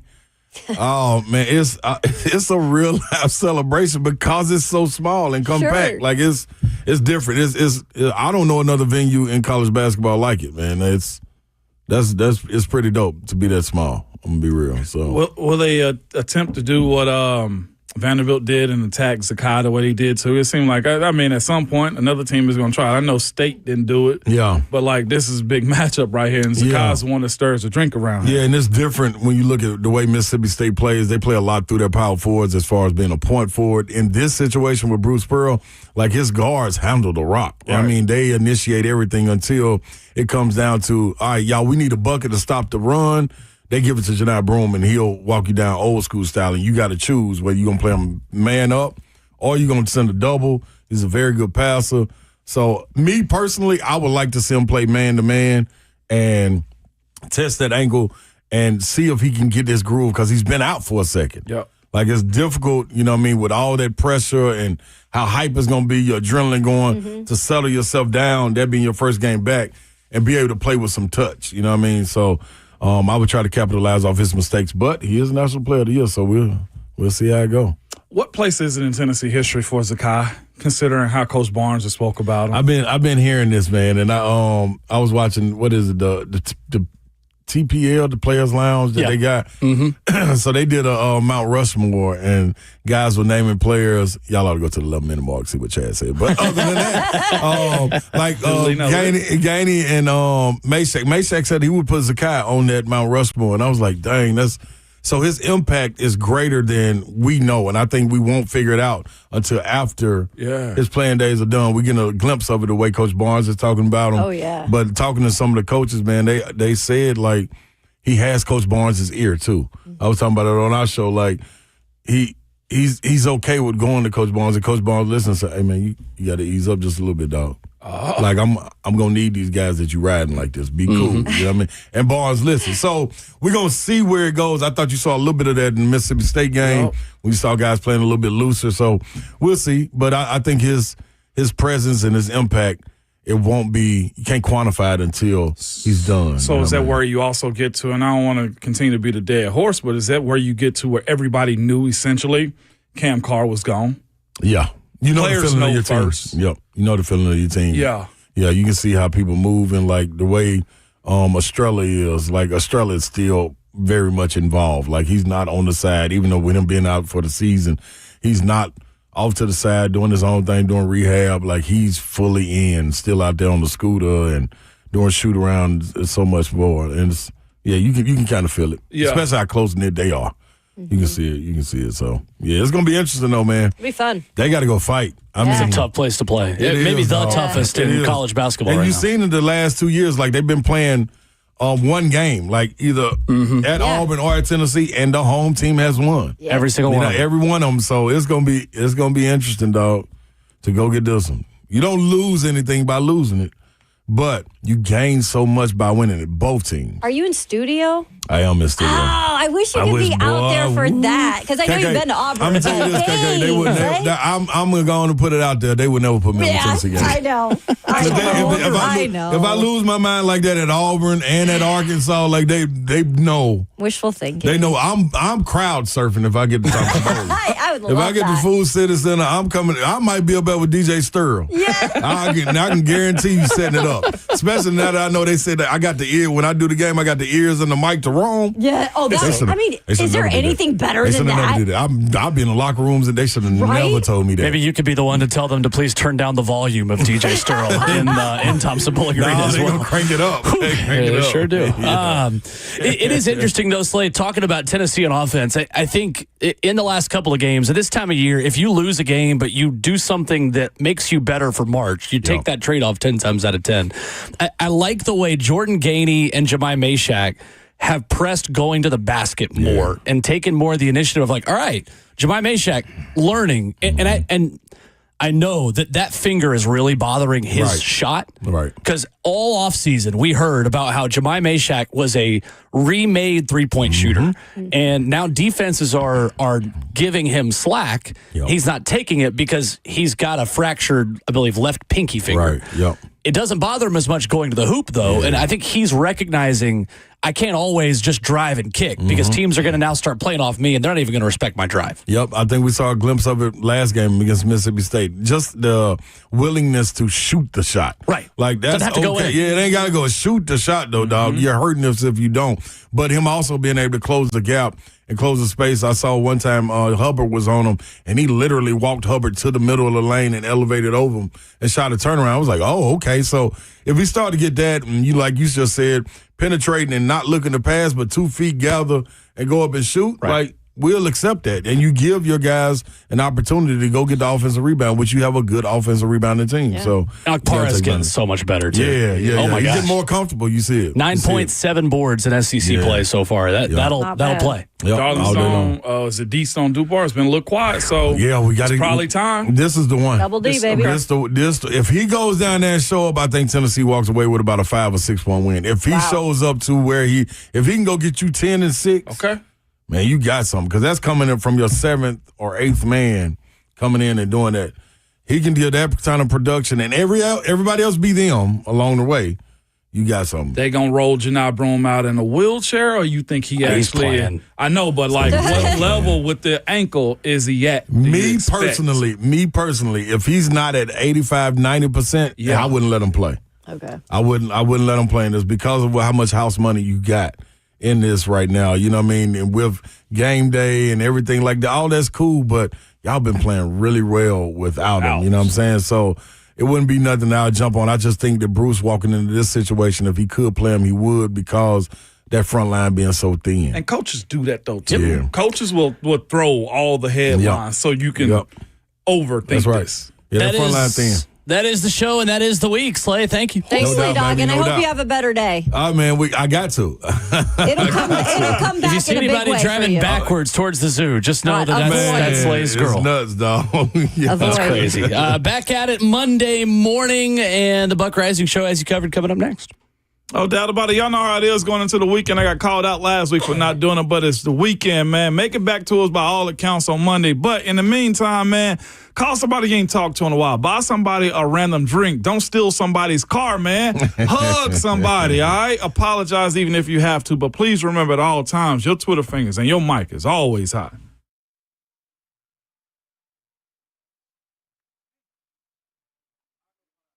Bring.